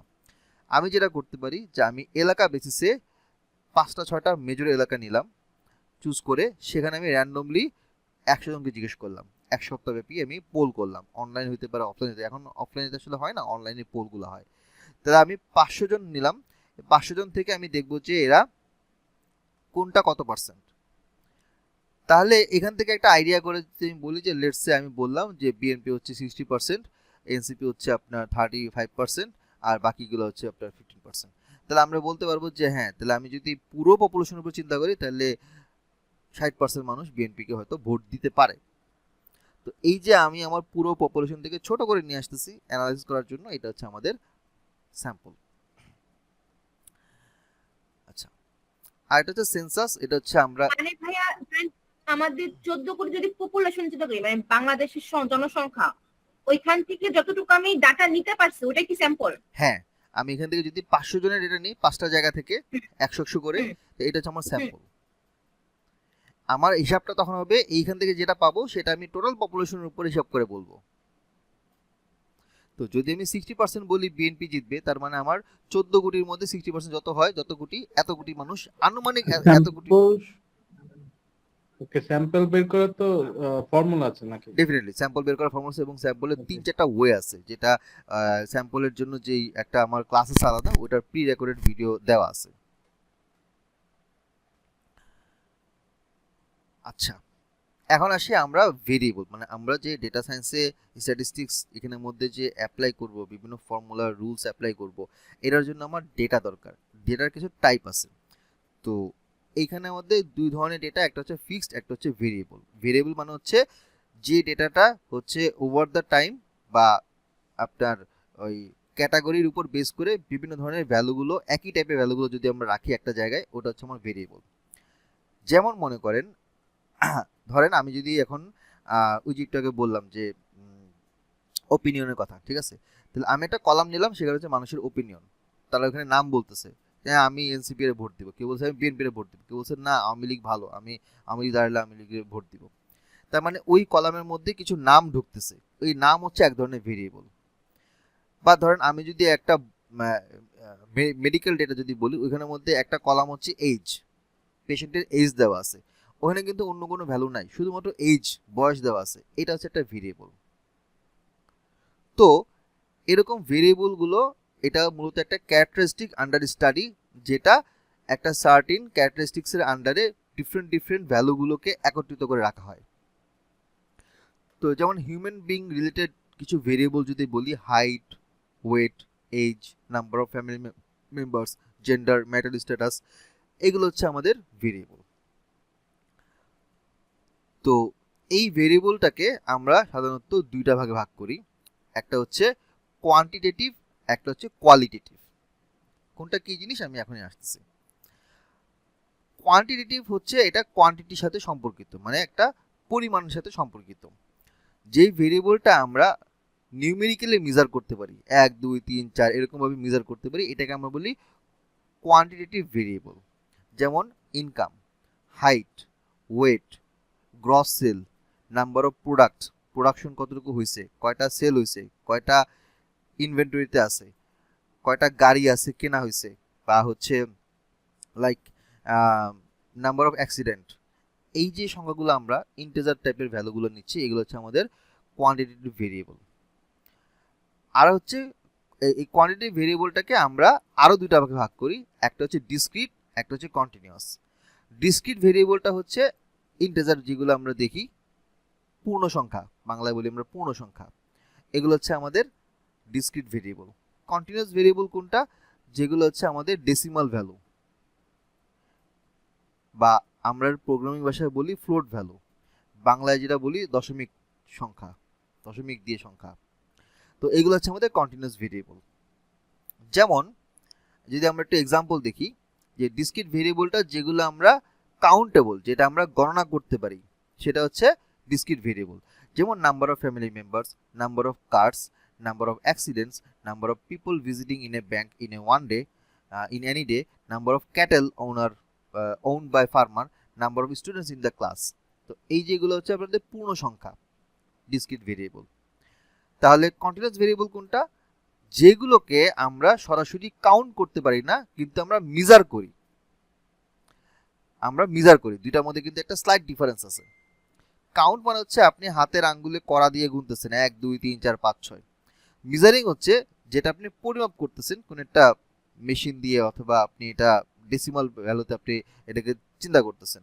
যেমন সময়ের কথা যদি বলি, টাইম, আমরা বলি যে লাইক একটা মুভি আমরা দেখতে বসছি, দেখবেন যে মুভিটা ডান পাশে বা বাম পাশে কর্নার লেখা আছে যে মুভিটার ডিউরেশন হচ্ছে 2.37 আওয়ার্স।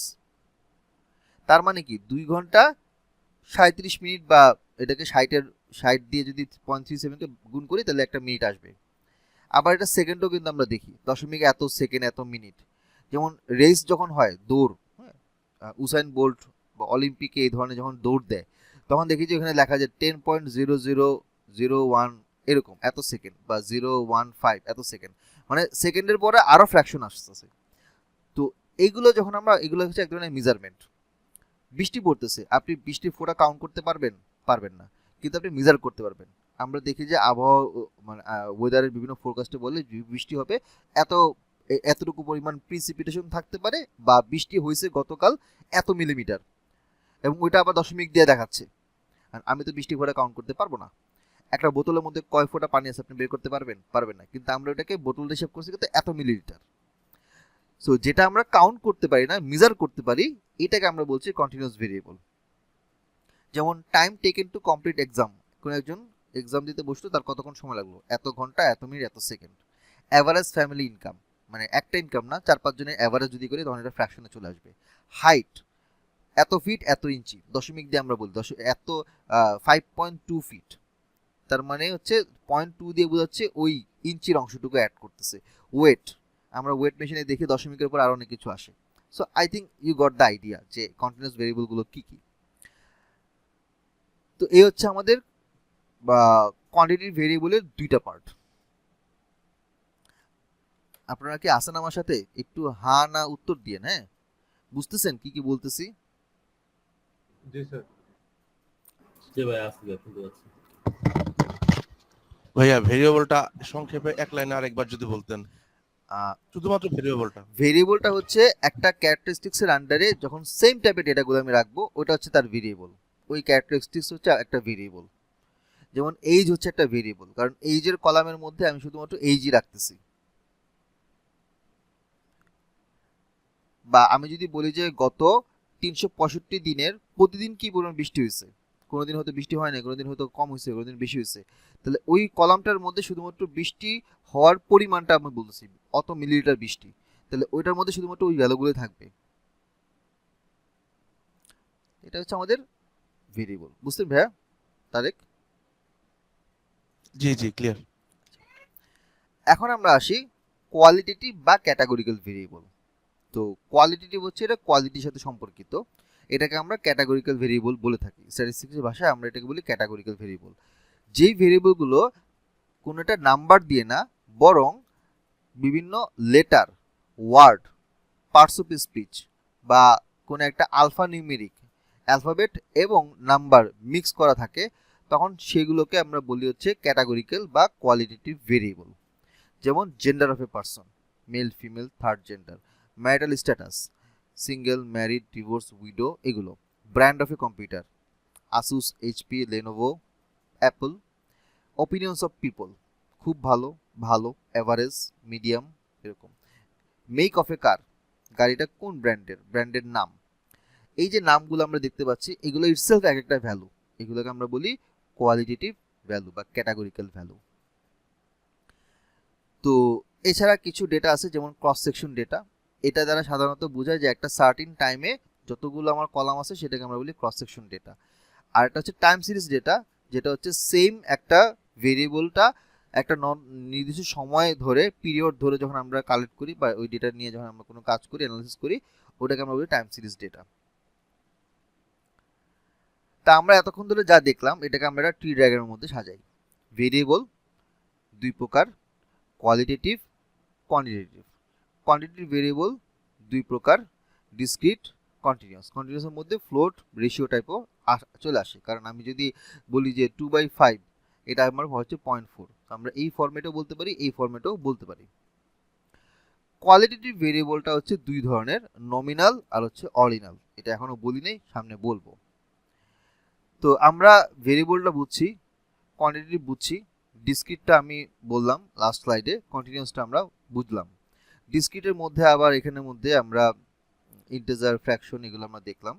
এখন আমাদের কাজ হচ্ছে কোয়ালিটেটিভটা কি, এটার দুইটা পার্ট, নমিনাল এবং অর্ডিনাল। নমিনালটা কি? নমিনাল স্কেল বা নমিনাল ভ্যালু হচ্ছে এইটা কোনো জিনিসের নাম বোঝায়, নাম ভিত্তিক। যে সকল ডেটাগুলো নাম ভিত্তিক হয়ে থাকে সেটাকে আমরা বলি নমিনাল। এটা একটা লেবেল দ্বারা বোঝায়। যেমন মানুষের নাম, এটা হচ্ছে একটা নাম, জায়গার নাম, কোনো একটা রোগের নাম, কোনো একটা প্রোডাক্টের নাম। এই সকল ভ্যালুগুলোকে আমরা বলি নমিনাল ভ্যালু। তাহলে এক্সাম্পল হিসেবে বলতে পারি, যেমন জেন্ডার, মেল, ফিমেল, এটা হচ্ছে nominal value. Hair colour, black, brown, grey, marital status, unmarried, married, divorce, separated, widow, এই সকল ভ্যালুগুলো হচ্ছে নাম ভিত্তিক, আমরা এটা বলি নমিনাল। এখন আসে অর্ডিনাল। অর্ডিনালটা বোঝায় এটা আমরা আসলে অর্ডার থেকে আসছে, অর্ডিনাল অর্ডার থেকে আসছে বা র্যাঙ্ক থেকে আসছে। তাহলে অর্ডার বা র্যাঙ্ক বলতে কি বোঝায়? ছোট থেকে বড়, খারাপ থেকে ভালো, এগুলোকে আমরা র্যাঙ্ক করি। যেমন আপনাকে জিজ্ঞেস করা হলো যে how do you feel today, আপনাকে 5টা অপশন দেওয়া হলো, ভেরি আনহ্যাপি, একদম মিনিমাম ভ্যালু 1, তারপর unhappy, okay, happy, very happy, maximum 5। আপনি কোনো একটা মুভি দেখতে বসলেন, আপনি দেখবেন যে ওখানে মুভিতে আইএমডিবি ওয়েবসাইটে দেওয়া আছে যে মুভি রেটিং হচ্ছে এমন, লাইক দেওয়া আছে 3.9 আউট অফ 5। তার মানে হচ্ছে এইটা 5 যদি হয় ম্যাক্স, 1 হচ্ছে বা 0 হচ্ছে মিনিমাম, তার মাঝামাঝি 2.5 হচ্ছে হাফ, তার থেকে একটু বেশি বা 3 থেকে বেশি, 60% বেশি বা 3.9 অলমোস্ট খুব ভালো মুভি, যেহেতু 4 এর কাছাকাছি, 4 বা তার উপরে গেলে এটা আমরা বলি খুব ভালো মুভি। তো এইভাবে হচ্ছে আমরা কি করি, আমাদের অর্ডিনাল স্কিলগুলোকে সাজাই। যেমন আপনাকে জিজ্ঞেস করা হচ্ছে how satisfied are you in my class, আপনারা কতটুকু স্যাটিসফাইড হয়েছেন আমার ক্লাসটা দেখে। ভেরি আনস্যাটিসফাইড, একদম minimum 1 value, somewhat satisfied, neutral, somewhat satisfied এবং ভেরি স্যাটিসফাইড। সো এই নাম্বারগুলো আমরা যখন এই ভ্যালুগুলো আমরা নেই, এটা হচ্ছে আমাদের অর্ডিনাল ডেটা। পরবর্তীতে সেই ডেটাগুলোকে আমরা আবার সিরিয়াল অনুযায়ী 1 থেকে 5 এরকম সিরিয়াল অনুযায়ী কনভার্ট করি। তো এটা আবার পরের কেসে আমরা দেখি আর কি কনভার্ট কীভাবে করতে হয়, পরে আমরা দেখব। সো এই টাইপটাকে আমরা বলছি অর্ডিনাল ডেটা। ওকে, এবার আমরা পার্ট 2টা শুরু করব। তো এতক্ষণ আমরা পার্ট 1-এর বেসিক কিছু ডেটা ভেরিয়েবল, স্ট্যাটিস্টিক্সটা কি এবং এইখানে আসলে আমরা পপুলেশন স্যাম্পল নিয়ে হালকা কিছু আলোচনা করলাম। সো এই পর্বে আমি এখন আপনাদেরকে একটু জিজ্ঞাসা করব যে এতক্ষণ ধরে যে কথাগুলো বললাম, যেভাবে বললাম, তাতে আপনাদের কারো কোনো ধরনের কোনো কোশ্চেন আছে কিনা, থাকলে কোশ্চেন করতে পারেন।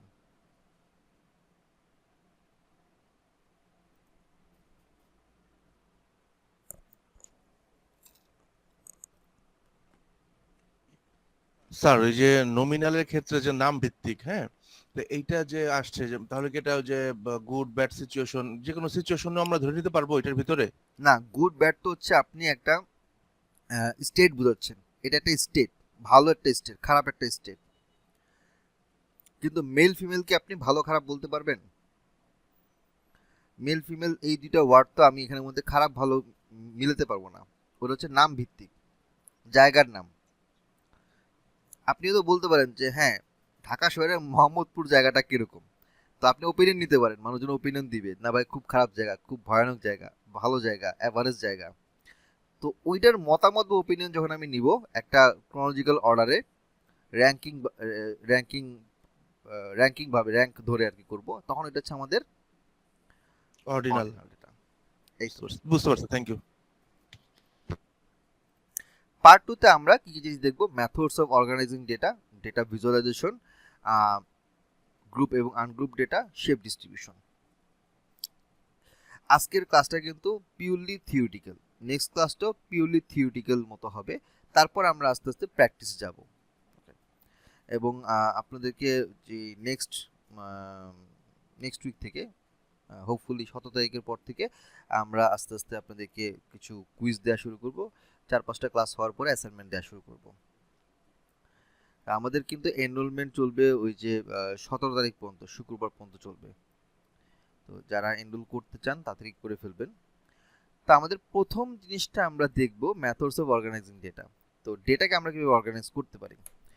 তো ধরেন আমার কাছে একটা ডেটা আছে, কিছু র ডেটা, যেটার আসলে কোনো ধরনের কোনো লেভেল দেওয়া নাই, শুধুমাত্র আমি মুখে মুখে জানি যে 40টা স্টুডেন্ট, তাদের একটা ইউনিভার্সিটিতে তাদের এইজগুলো আমি নিলাম, যে কে কোন ইয়ারে আছে, তাদের বিভিন্ন মাস্টার্স পিএইচডি স্টুডেন্ট হতে পারে অথবা আন্ডারগ্রেড স্টুডেন্ট হতে পারে, তাদের এইজগুলোকে আমি কালেক্ট করলাম, 40 জনের ডেটা রেকর্ড করলাম। তো এটা হচ্ছে র ডেটা, এটা সাজানো নাই। এই ধরনের ডেটাগুলোকে যদি আমরা সাজাতে চাই তাহলে আমরা কি করতে পারি? তো এটা দুইটা ওয়ে আছে। যে আচ্ছা, আরেকটা এক্সাম্পল হচ্ছে যে যদি আমার কাছে নিউমেরিক না ডেটা না থাকে, যদি ক্যাটাগরিক্যাল ডেটা হয়, যেমন ধরেন আমি যদি ইউনিভার্সিটিতে, বাইরের দেশের ইউনিভার্সিটিতে আপনার ফ্রেশম্যান, সফোমোর, জুনিয়র, সিনিয়র এরকম থাকে। ফ্রেশম্যান হচ্ছে ফার্স্ট ইয়ার, সফোমোর হচ্ছে সেকেন্ড ইয়ার, জুনিয়র হচ্ছে থার্ড ইয়ার, সিনিয়র হচ্ছে ফোর্থ ইয়ার। আপনারা দেখবেন যে বিভিন্ন ধরনের মুভিতে, স্পেশালি কিডসদের মুভি বা হচ্ছে আপনার বিভিন্ন ফানি মুভি, কমেডি মুভিতে দেখা যায় ইউনিভার্সিটি লেভেলের ছেলেপেলেরা, ওদের এখানে নাম দেওয়া থাকে যে সে কি, সে হচ্ছে জুনিয়র বা সে হচ্ছে সিনিয়র, মানে হচ্ছে সে ওই অত ইয়ারের। তো এখন এই ডেটাগুলোকে আমি যদি এইভাবে সাজাই, তাদেরকে জিজ্ঞাসা করা হলো, সে বললো আমি জুনিয়র, সে বললো আমি সিনিয়র, সে বললো আমি সফটওয়্যার, সে বললো আমি ফ্রেশম্যান ফার্স্ট ইয়ার। তো এখানে আমি কিছু ক্যাটাগরিক্যাল ডেটাগুলো কালেক্ট করলাম। এখন এই ধরনের ডেটাগুলোকে সাজাবো কীভাবে, সাজানোর ওয়েটা কি? তো আমরা এটার জন্য সাজানোর জন্য কি ইউজ করে থাকি জানেন? Frequency distribution. এইটা বলার আগে, পরের স্লাইডে যাওয়ার আগে আমি আপনাদেরকে একটু ছোটবেলার কিছু মেমোরি লেনে আপনাদেরকে একটু ঘুরাই নিয়ে আসি। আমরা প্রায় সবাই ছোটবেলায় যারা সায়েন্সে ছিলাম, সায়েন্সে থাকা লাগবে না, ক্লাস 7-8 সবাইকে একই জিনিসই পড়তে হয়েছে। এবং ওইখানে ম্যাথ বইতে শেষের দিকে পরিসংখ্যান নামে একটা চ্যাপ্টার ছিল, ওখানে আমরা গড়, মধ্য, প্রচুরক শিখছিলাম। এবং এই সাথে আরেকটা জিনিস আমরা শিখছিলাম, সেটা আপনারা একটু মনে করে দেখেন, আমরা সবাই এই কাজটা করছিলাম। সেটা হচ্ছে এরকম একটা টেবিল তৈরি করতাম, তারপর আমরা একটা শ্রেণী বিভাগ লিখতাম, হ্যাঁ, শ্রেণী বিভাগ, তারপর আমরা এখানের মধ্যে ট্যালি বসাতাম, তারপর ওই ট্যালির ভ্যালুগুলো আমরা এখানের মধ্যে লিখতাম, তারপরে সেখান থেকে আমাদের মিড পয়েন্ট, হ্যাঁ, মিড পয়েন্ট, মাঝখানে একটা পয়েন্ট আমরা নিতাম। তারপরে হচ্ছে এটার আমাদের কিউমুলেটিভ গড়, মানে হচ্ছে ক্রমবর্ধমান একটা যোগফল আমরা নিতাম। এরকম আমরা টেবিল করছিলাম ছোটবেলায়, আপনাদের কি মনে পড়ে? একটু বলেন তো, মনে পড়ে কি এই কাজটা আমরা করছিলাম, এই টেবিলটা তৈরি করতাম আমরা? জি ভাইয়া, যে 9-10 এ এই কি জানি বলে পরিসংখ্যান নামে একটা পেজ ছিল রাইট লাস্টে। Right right. তো এরকম ট্যালি দিতাম যে আমার কাছে অনেকগুলো ডেটা থাকতো, হ্যাঁ, এই ডেটাগুলো থেকে দেখতাম 0 থেকে 10 এর মধ্যে কয়টা ভ্যালু আছে, 3টা ভ্যালু, 3। 11 থেকে 20 কয়টা ভ্যালু আছে, 5টা। এই যে 5 লিখতাম আমরা, 1 2 3 4 এবং একটা কাট কেটে দিতাম, 5টা। তারপর আছে কয়টা, 5টা 6টা, এখানে কয়টা আছে, 2টা। এই রেঞ্জের মধ্যে এদের আমরা মিড পয়েন্ট নিতাম। তো মিড পয়েন্ট 0 থেকে 10 এর মিড পয়েন্ট ধরে আমরা 5, এটা হচ্ছে কত, 15। এটা কত 25, এটা কত 35। তারপর আমরা কিউমুলেটিভ ভ্যালু নিতাম, সেটা কিরকম, ধরেন আমার 3 3 আর 5 যোগ করলে হতো 8, 8 আর 6 যোগ করলে হতো 14, 14 আর 2 যোগ করলে হতো 16, এভাবে যোগ করতে করতে যেতাম। এবং পরবর্তীতে এখান থেকে আমরা গড় মধ্যক প্রচুরক বের করতাম। আশা করি আপনাদের মনে পড়ছে এই কাজটা আমরা করতাম।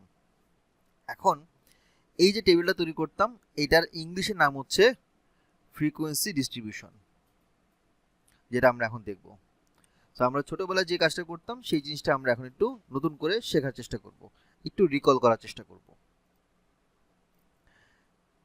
তো ধরেন আমার কাছে আমি একটা স্যাম্পল নিলাম 30টা এমপ্লয়ির, একটা কোম্পানিতে বা একটা অফিসে অনেক এমপ্লয়ি আছে, এখান থেকে 30 জনকে র্যান্ডমলি জিজ্ঞেস করলাম যে ভাই তোমার কাছে জবটা আসলে কেমন লাগতেছে, খুব স্ট্রেসফুল নাকি মোটামুটি স্ট্রেসফুল নাকি স্ট্রেস ছাড়া একদম পুরো চিল মুডে আছো। তো এখানে আমি ওইটাকে মার্ক করতেছি যে এখানে 3টা টাইপের আছে, একটা হচ্ছে ভেরি স্ট্রেসফুল, আর একটা হচ্ছে সামহট মোটামুটি, আর নান মানে কোনো স্ট্রেস নাই। তো এখানের মধ্যে এরা আমাকে এই ভ্যালুগুলো বললো, আমি এগুলো তুললাম, নোট করলাম খাতায় বা কোথাও নোট করলাম। এখন এগুলো আমাদের ক্যাটাগরিক্যাল ভ্যালু। এটা আমি সাজাবো, কিভাবে সাজাবো? তো সাজানোর জন্য আমরা ফ্রিকোয়েন্সি ডিস্ট্রিবিউশন ইউজ করে থাকি। তো ফ্রিকোয়েন্সি ডিস্ট্রিবিউশনের আমরা দুইভাবে ডিস্ট্রিবিউশন করি, একটা হচ্ছে ক্যাটাগরিক্যালের জন্য একরকমভাবে করি, আর যেটা কিনা নিউমেরিক্যাল ভ্যালু বা ইন্টিজার বলেন অথবা কন্টিনিউয়াস বলেন, নিউমেরিক্যাল ভাবে আমি এটাকে বললাম, তো এটার জন্য একরকমভাবে। তো ক্যাটাগরিক্যাল ভ্যালু যখন হবে, যেমন ভেরি, সামহট, নান, এইটাকে আমরা ফার্স্টে করব কি যে ভেরি কয়টা আছে 10টা, সামহট কয়টা 14টা, নান কয়টা 6টা, টোটাল কয়টা হলো 30টা। সেকেন্ডে আমরা কই কি রিলেটিভ ফ্রিকোয়েন্সি বের করি, আপেক্ষিক ফ্রিকোয়েন্সিটা কি, ফ্রিকোয়েন্সি বাংলা ভুলে গেছি। এটা কিরকম যে 10 ডিভাইড বাই 30 কত 0.33, মানে টোটালের 0.33, 100 দিয়ে গুণ করলে হবে 33.33%। তখন আমরা কি বলি যে এই 30টা স্যাম্পল থেকে আমরা দেখতে পারি 33.33% মানুষ বা বলছে যে ভেরি, তারা খুব বেশি স্ট্রেস। একই রকমভাবে 40 ডিভাইড বাই 30 0.467, বা 100 দিয়ে গুণ করলে আমরা পার্সেন্টেজে পাচ্ছি 46.7। তার মানে একটা এই ডেটা থেকে আমরা দেখতে পারি 46.7% মানুষ সামহট তারা হচ্ছে মাঝামাঝি লেভেলের স্ট্রেসফুল। তো আমরা কিন্তু এই ক্যালকুলেশন করার পরে লাস্টে যে এই পার্সেন্টেজটা, এইটা আমরা তখন বিভিন্ন জায়গায় দেখি, বিভিন্ন রিপোর্টে দেখি, বিভিন্ন নিউজে দেখি, অনেকেই বলে যে হ্যাঁ গত বছর থেকে গত বছরে আপনার আলুর ফলন টোটাল যতগুলো এখানে কি বলে এরিয়া আছে, মানে কৃষি জমি আছে, তার মধ্যে 20% জমিতে আলুর ফলন হয়েছে। এই 20% কোত্থেকে পাইছে, মানে আমার যতগুলো একর আছে এই একরের মধ্যে আমার যেগুলোতে আলুর চাষ হয়েছে, এটাকে আমি যদি স্কেল ডাউন করে যদি বলি যে 100 একরের মধ্যে 20 একরে আলু চাষ হয়েছে, তার মানে 20% আলু, মানে একরের হিসাবে 20% আলু হয়েছে। এবার হচ্ছে আমরা হয়তো বলতে পারি যে এই বছর আলুর ফলন বাম্পার হয়েছে, এখন হচ্ছে 35%, বা ওরা বললো যে 15% বাড়ছে। তার মানে হচ্ছে এখন যদি আমি হিসাব করি তাহলে 100 একরের মধ্যে 35 একরে আলুর ফলন হয়েছে। তো আমরা আলটিমেটলি কিন্তু এই ভ্যালুগুলো নিউজে দেখি, এটা অ্যাজ এ রিপোর্ট হিসেবে দেখি, কিন্তু আমরা কাজটা করি কিন্তু এইভাবে। আপনারা কি বুঝতেছেন? হ্যালো, একটু রিপ্লাই করবেন। হ্যাঁ জি জি বুঝতে পারছি। হ্যাঁ বোঝা যাচ্ছে। তো রিলেটিভ ফ্রিকোয়েন্সি বের করতে হয় যে টোটাল যে individual frequency divide by total frequency বা সাম অফ ফ্রিকোয়েন্সি, আর পার্সেন্টেজটা হচ্ছে রিলেটিভ ফ্রিকোয়েন্সির সাথে 100 গুণ করলে আমরা পার্সেন্টেজটা পাই।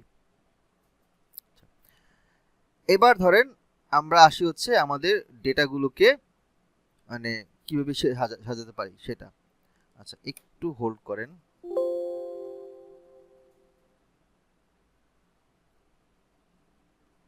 একটু দাঁড়ান, একটা জায়গাতে ভুল হয়েছে।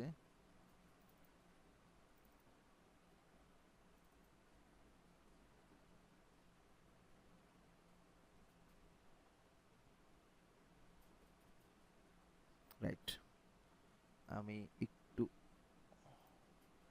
লিনিয়ার অ্যালজেব্রা বাদ,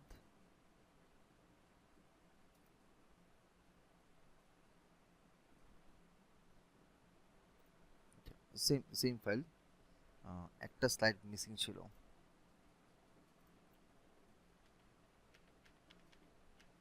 আচ্ছা, এখন আমরা যদি কোয়ান্টিটেটিভ ডেটা যদি বলি, যেগুলো আমার ডিসক্রিট অথবা কন্টিনিউয়াস টাইপের ভ্যালু, এক্ষেত্রে আমরা কিভাবে ডেটাগুলোকে এরকম টেবুলার ফরম্যাটে সাজাতে পারি। তো এখানে আসলে আমরা দুইভাবে এটাকে সাজাই, এক হচ্ছে আনগ্রুপ, একটা হচ্ছে গ্রুপ। আনগ্রুপ মানে হচ্ছে যেগুলো একটু ছোট ডেটা, 20টা 30টা 40টা, কম ডেটা সেট আছে, কম ডেটা আছে, এগুলোর জন্য আমরা নর্মাল আনগ্রুপ ডিস্ট্রিবিউশন করে থাকি। মানে জাস্ট ডেটাগুলো নিলাম, গড় করলাম, এটা করলাম ওটা করলাম, শেষ। যদি ডেটাগুলো একটু বেশি হয়, 150 200 300 1000 2000 ডেটা, তখন আমরা এটাকে আনগ্রুপের মধ্যে রাখতে পারি না, কারণ একটা পেজের মধ্যে বা একটা স্লাইডের মধ্যে অথবা এক শর্ট করে আমরা করতে পারি না, তখন আমরা গ্রুপ ফ্রিকোয়েন্সিতে যাই। তো গ্রুপ ফ্রিকোয়েন্সিটাই হচ্ছে একটু আগে আমরা যেটা দেখলাম, আপনাদেরকে যেটা মেমোরি লেনে নিয়ে ঘুরায় নিয়ে আসলাম, এটা হচ্ছে আমরা গ্রুপ ডিস্ট্রিবিউশন। তো এখানে গ্রুপ ডিস্ট্রিবিউশনে আমরা যেই টেবিলটা তৈরি করতাম, ওখানে একটা শ্রেণী বিভাগ ছিল এবং উপর থেকে নিচ পর্যন্ত অনেকগুলো ছোট ছোট রো ভাগ করা ছিল। যেমন ধরেন আমরা যখন হচ্ছে ক্লাসের মধ্যে ইয়া করতাম, মানে হচ্ছে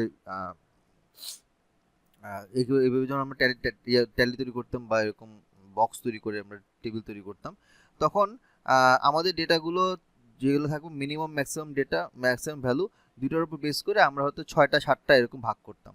ধরেন আমার ম্যাক্সিমাম ভ্যালু হচ্ছে 76 77, তার মানে আমি কত যাব, আমি 80 পর্যন্ত যাব।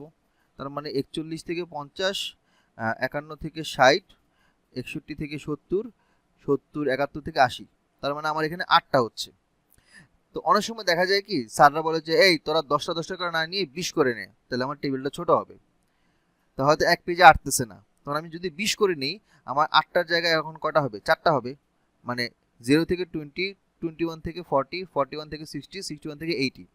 তো এই যে আমরা 8টা 4টা 6টা, এটা কিন্তু আমাদের মন গড়াভাবে নিতাম, এবং ভিতরে যে রেঞ্জটা আছে এটা কিন্তু আমরা মন গড়াভাবে নিতাম।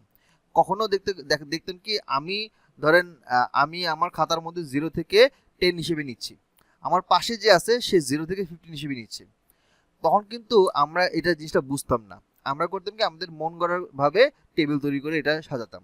বাট এইটার একটা নির্দিষ্ট নিয়ম আছে, রুলস আছে। রুলসটা কি, যে ফার্স্ট হচ্ছে আমরা বের করবো নাম্বার অফ ইন্টারভালস। ইন্টারভাল কোনটা, এই যে আমরা রো করতেছি না, যে কত থেকে কত কত থেকে কত যাচ্ছে, এরকম কটা রো করতেছি, 6টা 8টা, 8টা হলে 10 10 করে যাবে, 4টা হলে 20 করে যাবে।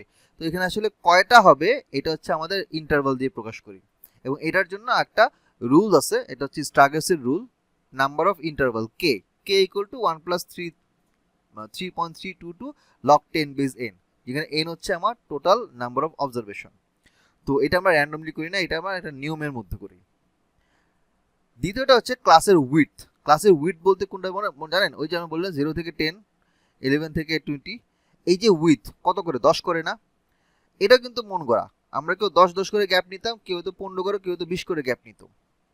এটা একটা নিয়ম আছে। নিয়মটা হচ্ছে কি, যে ক্লাস উইডথ হচ্ছে largest number minus smallest number divided by এই যে কে বাই করছি না, এই কেটা এখানে যাবে, ভাগ হবে।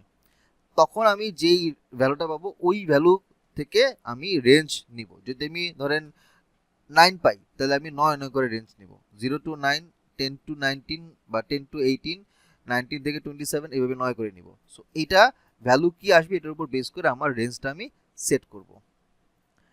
তো ধরেন আমার কাছে এখানের মধ্যে এই ডেটাগুলো আছে, র্যান্ডম 40টা ভ্যালু আমি একটা সেলস ডেটা থেকে নিলাম। ফার্স্ট আমি নাম্বার অফ ক্লাস সেট করব। সো 40টা ভ্যালু, এটা তো আগের মতোই ফিক্স, log 10 বেস 40। তো এখান থেকে পেলাম 6.32। তার মানে কি দাঁড়াচ্ছে, আমি এই যে রো গুলো নিচ্ছিলাম না, টোটাল আমার রো হবে 6টা বা 7টা। তো এটা এখন ফিক্স না, আমরা 6টা ধরে নিচ্ছি। এই ভ্যালুটা আমি করবো ওই ক্লাস ইন্টারভাল দিয়ে ভাগ করব। তা আমার ম্যাক্সিমাম ভ্যালু এখানে 99, মিনিমাম হচ্ছে 36, ডিভাইড বাই এই 6.32 আসলে কত, 9.97, অ্যাপ্রক্সিমেটলি 10। তার মানে কি দাঁড়াচ্ছে, যে আমার মিনিমাম যেহেতু 36, আমি 30 থেকে শুরু করব, 10 10 10 10 করে গ্যাপ ধরবো। এবং আমি যদি এটা করি তাহলে দেখা যাবে যে আলটিমেটলি আমি 6টা কি পাবো, আমার এখানে নাম্বার অফ ক্লাস পাবো, বা হচ্ছে আমার 6টা এখানের মধ্যে ইন্টারভাল পাবো। আমি যদি এখন কমপ্লিট ফ্রিকোয়েন্সি ডিস্ট্রিবিউশন দিকে তাকাই তাহলে আমি দেখব যে 30 থেকে শুরু হয়েছে কত করে 10 করে, এইভাবে গেল 1 2 3 4 5 6 7টা হয়েছে 6.3 তো এটা রাউন্ড ফিগারে 7টা হচ্ছে, তো 6টা বা 7টা দুইটা যে কোনো একটা হবে আর কি। ট্যালিটা এটা আমরা ছোটবেলায় করতাম, এটা এই মুহূর্তে লাগবে না। তো আমার এই রেঞ্জের মধ্যে 3টা ভ্যালু আছে, এই রেঞ্জের মধ্যে একটা আছে, এই রেঞ্জের মধ্যে 8টা ভ্যালু আছে, মানে কয়টা value, number of value, not 3 একটা ভ্যালু, 3টা ডিফারেন্ট ভ্যালু, 3টা আছে এখানে। তারপর আসে আমাদের ক্লাস বাউন্ডারি, মানে অনেক সময় ফ্র্যাকশনাল ভ্যালু চলে আসতে পারে, এই কারণে আমরা 30 থেকে হাফ বিয়োগ দিব আর 39 থেকে হাফ যোগ করব। একই রকম ভাবে এখান থেকে 40 থেকে হাফ বিয়োগ দিব, 40 থেকে হাফ যোগ করব। তাতে যদি কখনো 29 পয়েন্ট কোনো একটা ভ্যালু আসে যেন কিনা এই রেঞ্জে ঢুকে, 39 পয়েন্ট সামথিং যদি আসে তাহলে হয়তো উপরে নিচে যে কোনোটাতে যেতে পারে। তা ক্লাসের উইডথ কত, 10 করে ফিক্স আছে। ক্লাসের মিড পয়েন্ট কত, 30 এবং 39 এর মাঝখানে 34.5, এই হচ্ছে আমাদের ক্লাসের মিড পয়েন্ট। ফ্রিকোয়েন্সি ডিস্ট্রিবিউশন, এইখানে ফ্রিকোয়েন্সি ডিভাইড বাই টোটাল 40, তাহলে আমরা পেলাম এটা 100 দিয়ে গুণ করলাম 7.5, তার মানে আমার 30 থেকে 39 এর রেঞ্জের মধ্যে টোটাল ডেটার 7.5% ডেটা এখানে আছে, সামার হিসেবে এটা বলতে পারি। সো আমরা নেক্সট ক্লাসে এই টেবিলটা পুরোটা পাইথনে তৈরি করব। আজকে যেহেতু সময় নাই, আজকে আমরা শুরুতে অনেক কথা বলছি আর কি, সো এটা আমরা নেক্সট ক্লাসে দেখব। এরপরে আমরা আসি হচ্ছে ডেটাগুলোকে সাজানোর আরেকটা ওয়ে, সেটা হচ্ছে কন্টিনজেন্সি টেবিল। ওকে, তো কন্টিনজেন্সি টেবিলটা যাওয়ার আগে আমি একটু আপনাদেরকে জিজ্ঞাসা করে নিই, আপনারা যারা যারা এখানে আছেন বুঝতেছেন কিনা, যা যা বলতেছি আপনারা বুঝতেছেন কিনা, কোনো জায়গায় কোনো সমস্যা হচ্ছে কিনা বলেন। প্রবলেম হচ্ছে? না স্যার। ইজি, কিন্তু প্রথম 2-3টা ক্লাস কিন্তু খুব ইজি, পরে হচ্ছে আমি আপনাদেরকে মানে একদম ছাই দিয়ে ধরবো আর কি। এখন যেহেতু প্রথম 2-3টা ক্লাস আমি খুব একটা কোশ্চেন টোশ্চেন করবো না, বা জিনিসগুলো হচ্ছে শুধুমাত্র একদম প্লেন সিম্পল জিনিস। আমার আবার একটা বদ অভ্যাস আছে, এটা অনেকে বলে যে আমি হচ্ছে আবার দেখা যায় যে ক্লাসের মধ্যে হচ্ছে টুকটাক বিভিন্ন কোশ্চেন করি। আচ্ছা, এখানে 2508 এবং 10 যারা আছেন, নাজিমের ক্লাস তো করছেন, নাজিমের ক্লাসগুলো কিরকম ছিল? একদম ইন্টারেক্টিভ ছিল না? মানে একদম ক্লাসে ধরে ধরে আপনার সাথে কথা বলছে বা প্রবলেমগুলো নিয়ে কথা বলছে, জিজ্ঞাসা করছে ক্লাসের মধ্যে? কারা ছিলেন ক্লাসে? কায়সার ছিলেন না? ইমাম ছিলেন না? জি ভাইয়া। আপনার এক্সপিরিয়েন্সটা কিরকম নাজিমের সাথে বলেন তো? ভাইয়া তো মানে যে জিনিসগুলো আসলে প্র্যাকটিক্যাল ওয়ার্ল্ডে কিভাবে কাজ করে, মানে জব লাইফে, উনি ওই রিলেটেড বলছে আমাদের, মানে ওনার জব পার্সপেক্টিভ থেকে, প্লাস আরো 2-3 জন ভাইয়া ছিল যারা আসলে এই রিলেটেড জবে আছে, বা এই এক্সেল এর কাজগুলো তাদের প্র্যাকটিক্যাল লাইফে লাগে, ইন্টারেক্টিভ ছিল ওইরকম আর কি, মানে ইনফরমেশন গুলা রিলেট করা যাচ্ছিল আর কি। ওকে, আমার ক্লাসগুলো এরকম ইন্টারেক্টিভ হবে। আমি চেষ্টা করবো যে বিভিন্ন ইন্ডাস্ট্রি রিলেটেড ইনফরমেশনগুলো আপনাদেরকে বা ওই রিলেটেড প্রবলেমগুলো নিয়ে কথা বলার জন্য। আর ক্লাসের মধ্যে আমি মাঝে মধ্যে কিছু ভাইবা নেব, ধরেন 4-5টা ক্লাস হয়ে যাওয়ার পরে আর নেক্সট ক্লাসের আগে আপনাদেরকে আমি ডেট দিব যে আমি ভাইবা নেব। ক্লাসের শুরুতে প্রথম 10-15 মিনিট ভাইবা হবে, তো দেখা যায় যে ভাইবা টাইবা যদি না পারেন, কোশ্চেন না পারেন, তখন আমি আবার একটু রাগারাগি করি। তো অভ্যাস আমার, এখন ইউনিভার্সিটিতে পড়াই, স্টুডেন্ট পড়াই, তো দেখা যায় যে মেসেজ খারাপ থাকে না, মাঝে মধ্যে রাগারাগি করি। তো আমি আগে থেকে সরি বলে নিই যে বাট এটা আমি যা করি আপনাদের ভালোর জন্যই করি, মানে আমি আপনাকে হয়তো রাগ করে কোনো জিনিস বুঝাবো, আপনি সারা জীবন মনে থাকবে, ভুলবেন না। তো নাজিম হয়তো একরকম ভাবে শেখায় বা কোশ্চেন করে বা বুঝায়, আমার আবার হচ্ছে সমস্যা যে ওই স্টুডেন্ট পড়াতে গিয়ে ভার্সিটি যেহেতু জব করি, সো পড়া না পারলে যেমন মেজাজ খারাপ হয়, তো এখানেও আমি কোশ্চেন করি প্রথম 10-15 মিনিট বা শেষের দিকে, না পারলে তখন দেখা যাবে যে এটা নিয়ে আমি রাগারাগি বা ঝাড়িও মারতে পারি। তো এটা আমার একটা বদ অভ্যাস আছে, মানে I am notorious for that. তো আচ্ছা, একটু দেখি তো কয়টা বাজে, 11:53, তাই না? তা আমরা আজকে স্লাইডে প্রতীক ভাই was too good, thank you so much, আমি প্রতীককে এটা জানাই দিব। এনামুল ভাই আপনি কথাটা বলছেন, আমাদের আসলে সব মেন্টরই বস, ঠিক আছে? আমি তো পারি না পড়াইতে, আমি তো অত ভালো বুঝি না। নাজিম বলেন, প্রতীক বলেন, জাফরিল বলেন, হাসান ভাই বলেন, বা মাহবুব বলেন, আমাদের এখানে যেই 10-12 জন মেন্টর আছে সবাই আসলে ভালো পড়ায়, সবাই বস লেভেলের মানুষ, সবারই মোটামুটি 4 বছর 5 বছর 7 বছরের এক্সপিরিয়েন্স, এবং আপনাকে মোটামুটি একদম পুরা মানে জব সেক্টরের একদম রিয়েল লাইফ এক্সাম্পল দিয়ে আপনাকে পুরোপুরি বুঝাবে জিনিসটা, আপনার কনসেপ্ট একদম ক্লিয়ার হয়ে যাবে। আপনারা যারা ক্লাস করছেন তারা খুব ভালো করে জানেন আর কি যে কীভাবে আমরা ক্লাসগুলো নেই, এবং আমরা ক্লাস নেওয়ার ব্যাপারে খুবই কমিটেড, মানে যেভাবে আছে আমাদের কোর্স মডিউল সেভাবে আমরা চেষ্টা করি যে টু দ্য পয়েন্ট আপনাদেরকে শেখানোর। হ্যাঁ, মাঝে মধ্যে দু একটা হয়তো প্রবলেমের কারণে 1-2টা ক্লাস মিস হতে পারে, বাট চেষ্টা করি যে আপনাদেরকে টু দ্য পয়েন্টে সব কিছু একদম শেখানোর জন্য। অনেক সময় দেখা যায় যে নাজিমের ক্লাস বা প্রতি ক্লাসে 1.5 ঘন্টা জায়গায় 2 ঘন্টা হয়ে যায়, এরকমও হয়। আমার ক্লাসও হয়, আজকে যেহেতু প্রথম দিন এই কারণে বেশিক্ষণ হয়তো আমি নিব না, সেকেন্ড ক্লাস থেকে ক্লাসগুলো লম্বা হবে। তো আমরা যেই টপিকে ছিলাম, আমি আজকে আর বেশি টপিক ভাইয়া আজকে ক্লাসের তো পিডিএফ দিয়ে দিবেন, হ্যাঁ। এই পিডিএফ দিয়ে দিব। আচ্ছা, তো আমরা হচ্ছে ভাইয়া ভিডিওটাও দিয়ে দিবেন, কোনটা এই ক্লাসের ভিডিও? আপনি হ্যাঁ, এটা আমরা গ্রুপে দিয়ে দিব। আচ্ছা মেহেরিকা, আপনি মনে হয় এখনো এনরোল করেন নাই, তাই না? জি ভাই, আমার একটু গ্যাপ গেছে। আচ্ছা ঠিক আছে, আপনি করে ফেলেন। তো আজকের ক্লাস এবং থার্সডের ক্লাস দুইটাই আসলে ফ্রি ক্লাস থাকবে, ওপেন টু অল, এটা অ্যাক্সেস দেওয়া থাকবে এবং ওইটা পাবলিক করা থাকবে, ইউটিউবে পাবলিক করা থাকবে, আপনারা যে কেউ দেখতে পারেন। নেক্সট উইক থেকে, তার মানে আজকে হচ্ছে 13 তারিখ, সামনের 20 তারিখের যে ক্লাস হবে ওই ক্লাস থেকে আমাদের ক্লাসগুলো প্রাইভেট থাকবে, মানে ওই ভিডিওগুলো শুধুমাত্র আপনারা যারা এনরোল করবেন তারাই অ্যাক্সেস করতে পারবেন, বাকিরা পারবেন না। তো আপনারা চেষ্টা করবেন যে 17 তারিখ শুক্রবারের মধ্যে এনরোল করে ফেলার। তো আজকে আমি কয়েকটা টপিক, জাস্ট কয়েকটা স্লাইড আজকে শেষ করব, তারপর আপনাদের সাথে আমরা বাকি আর একটু ডিসকাশন যদি প্রয়োজন পড়ে আমরা ডিসকাশন করব। নেক্সটে ডেটা সাজানোর ক্ষেত্রে আরেকটা টেবুলার ফর্ম আছে যেটাকে আমরা বলি কন্টিনজেন্সি টেবিল। আপনার নাম শুনছেন এটার? কন্টিনজেন্সি টেবিল, ক্রস টেবুলেশন, এই নামগুলো শুনছেন? না জি, ওয়ার্ডটা শুনছি কিন্তু টেবিলে তো এরকম শুনি নাই। কি শুনছেন? মানে এই ওয়ার্ডটা কন্টিনজেন্সি আচ্ছা, আচ্ছা। বা টেবুলেশন ওয়ার্ডগুলো শুনছি কিন্তু কাজটা কি জানি না। কন্টেনজেন্সিটা অ্যাকচুয়াল ডেটা পিকচারাল নিয়ে পড়ার সময় একটু শুনেছিলাম, তো অ্যাকুরেট খেয়াল নাই এই মুহূর্তে। হ্যাঁ, কন্টেনজেন্সি, তারপর হচ্ছে ডুয়াল লাইফ টেবিল, এগুলো দেখেছিলাম তখন। নাইস, ওকে। তো ডেটা সায়েন্সে আমরা যে ডেটাগুলো নিয়ে যখন আমরা সাজাই বা কাজ করি, আপনি এটা পাইথনে করি, এক্সেলে করি, স্ট্যাটায় করি বা এসপিএসএস করি, যে কোনো জায়গায় আমরা করি না কেন, আমাদের কয়েকটা ওয়েতে ডাটাগুলোকে সাজাতে হয়। এর মধ্যে একটা ওয়ে হচ্ছে কন্টিনজেন্সি টেবিল। এখন কন্টিনজেন্সি টেবিলটা কি?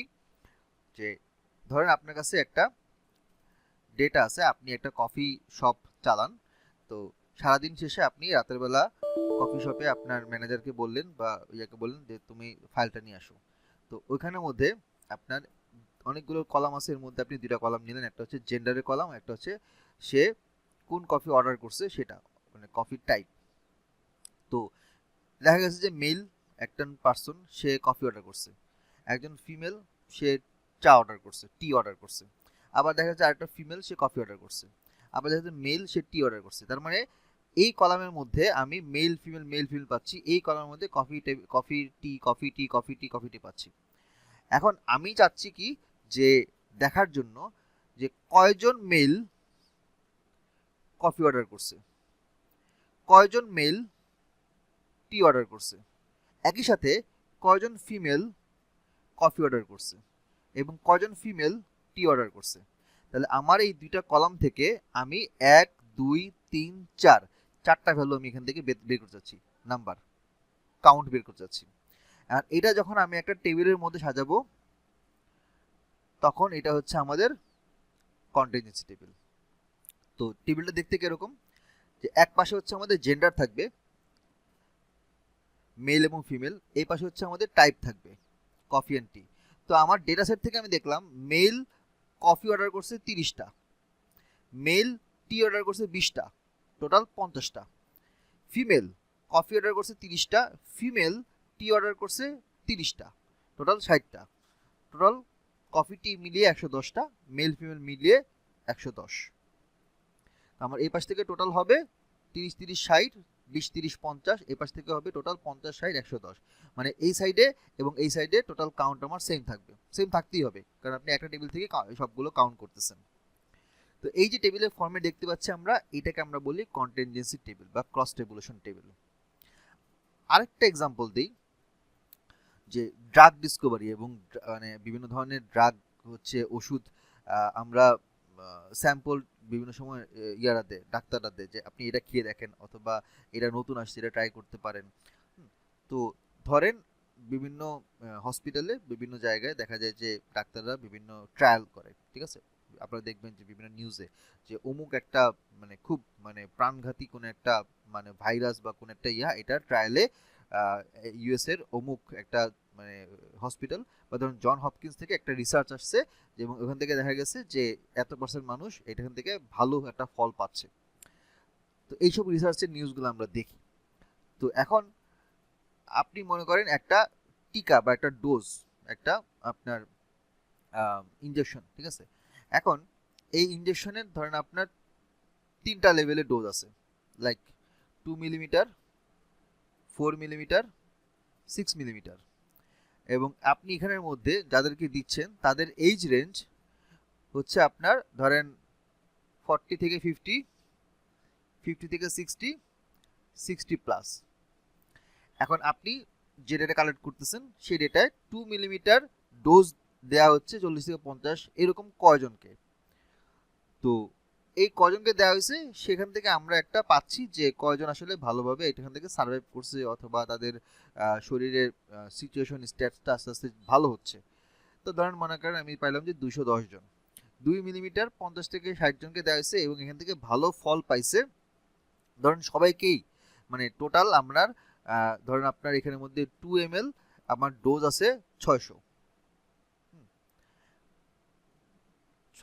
আচ্ছা আচ্ছা ঠিক আছে 600, 4 ml আমি ডোজ হচ্ছে টোটাল 600, 6 ml 600। ওকে, তো এখন এইটা থেকে আমি এই জায়গার মধ্যে ধরেন আমি 2 ml আমি 40 থেকে 50 বয়সী মানুষকে দিলাম এবং তারা এখান থেকে রিকভারি করছে এরকম মনে করেন আছে 110 জন। 50 থেকে 60 মেবি এখানের মধ্যে আছে আপনার 220 জন, 60 প্লাস ধরেন আপনার হচ্ছে 170 জন। এরকম আমি বাকি ভ্যালুগুলো দিয়ে এটা ফিল আপ করলাম। তো এই যে আমার টেবিলটা দেখতে পাচ্ছেন এটাকে আমরা বলি কন্টিনজেন্সি টেবিল। আমরা এগুলো নিয়ে আরো মানে ধরেন এক্স বরাবর একটা ভেরিয়েবল থাকবে, ওয়াই বরাবর একটা Right, ভেরিয়েবল থাকবে, রাইট, তার ক্রস করে একটা হবে। হ্যাঁ এটা হচ্ছে ধরেন এটার ডোজ একটা ম্যাথ ছিল মনে হয় 9 10 এ, ছিল, আমরা মনে করছি পড়তেছে না। 19 এর ম্যাথ ছিল। গ্রাফ চার্ট ছিল, গ্রাফ চার্টে সেজে ছিল লেখচিত্রতে। হ্যাঁ এরকম ছিল, আমি বাংলা মনে করতে পারছি না বাট ছিল, আমরা করছি কিন্তু। ভাই গ্রাজুয়েশনও ছিল ছিল না? মানে হ্যাঁ এই যে দেখছেন এখন আস্তে আস্তে মনে পড়তেছে। আরো জি ভাই আরেকটা মনে পড়ছে, ওই যে বায়োলজিতে একটা থাকতো যে এক্স ওয়াই এ পাশে এক্স ওয়াই ক্রস ক্রস করে X X X Y Y Y Y X এই টাইপ বসে। হ্যাঁ হ্যাঁ এটাই হচ্ছে কন্টিনজেন্সি টেবিল। রাইট, মেন্ডেলের সূত্র ছিল ওইটা। হ্যাঁ এরকম অনেক কিছু আপনারা দেখবেন সামনে ক্লাসগুলোতে রিলেট করতে পারবেন। আরে এটা তো আমি পড়ে আসছি, এটা তো আমি ওই ক্লাস 7 এ পড়ছি, এটা তো আমি ইন্টারে পড়ছিলাম, বা এটা তো আমি ভার্সিটিতে পড়ছিলাম। দেখবেন অনেক কিছু আপনি ভাই, ম্যাচ করতে পারবেন। ভার্সিটিতে আমরা এমন অনেক কিছু পড়ছি যেগুলো আসলে বাস্তব জীবনে কাজে লাগাইতে পারি নাই আর কি। হুম, আসলে পাই না, মানে পড়ে গেছি জাস্ট পড়ার জন্য, পাস করার জন্য পড়ছি, বাট এগুলো অ্যাকচুয়াল অ্যাপ্লিকেশন কি ডোন্ট নো। ওইটা আসলে আমিও শিখি নাই, মানে আমিও তো এগুলো পরে বোঝা শুরু করছি। আমি তো সিএস ব্যাকগ্রাউন্ডের না, বাট তারপরেও তো আমি এখন ডেটা সায়েন্স নিয়ে পড়াচ্ছি, আমি ভার্সিটিতে পড়াচ্ছি, আপনাদের শেখাচ্ছি, প্লাস নিজেও টুকটাক কাজ করতেছি। সো এটা মানে এমন না যে এটা খুব 1-2 দিনের মধ্যে হয়েছে। আমি ডেটা সায়েন্স নিয়ে ধরুন পাইথন প্রথম হাত দিছি 2018-এ, মানে আমি যখন ইউএসএ ছিলাম তখন আমি হচ্ছে আমার ল্যাবে দেখলাম যে আরেকজন কোড করতেছে। আমি বললাম যে সিএসসি ব্যাকগ্রাউন্ড হয়ে তুমি ইন্ডাস্ট্রিয়াল ইঞ্জিনিয়ারিং এ মাস্টার্স পিএইচডি করতে পারো না? আমি তো ইন্ডাস্ট্রিয়াল ইঞ্জিনিয়ারিং এ। ও তাই তো, আচ্ছা ইন্ডিয়ান, কি করতেছো? কোড করতেছি। এটা কি ল্যাঙ্গুয়েজ? মানে আমি বলছি সি, বলে পাইথন। আমার ইন্টারেস্ট বলতে আচ্ছা দেখি তো কি করতেছে। পর আমি পাইথন প্রথম হাত দিছি 2018-তে। আমার এমনিতে আন্ডারগ্রেডে স্ট্যাটিস্টিক্সের কোর্স ছিল, বা আমি ইউএসএ তে মাস্টার্স আমার স্ট্যাটিস্টিক্সের কয়েকটা কোর্স ছিল, এই সকল জিনিসগুলো আমি জানতাম, বাট পাইথনে আমি তখন হাত দিই নাই, তখন হাত দেওয়া শুরু করছি। ওমা, খুবই ইন্টারেস্টিং, মানে এত সহজে শেখা যায়। আমি তখন প্রচণ্ড ভয় পেতাম। আমার আমি রুয়েটে যে প্লেস ছিল সেই প্লেসে আমি সিএসসি পড়তে পারতাম, খালি আমার কোডিং এর ভয় ছিল বলে আমি সিএসসি নেই। আজ থেকে 12-14 বছর আগের কথা, এখন এসে আমি কোডিংই করতেছি, মানে লাইফ কোন দিকে কেমনে টার্ন হয় কেউ বলতে পারে না। তখন আমি আহ, মানে সিএসসি পাওয়ার পরও নেই, কিন্তু 2018 পরে আরে এটা তো ইন্টারেস্টিং, পরে আর শিখলাম, শিখলাম কি বলে, পাইথন থেকে শুরু করলাম। তার 1 বছর পরে আবার হচ্ছে মাস্টার শেষের দিকে আর প্রজেক্টের কিছু কাজে আর শিখলাম, আরে আরও তো খুব ইন্টারেস্টেড।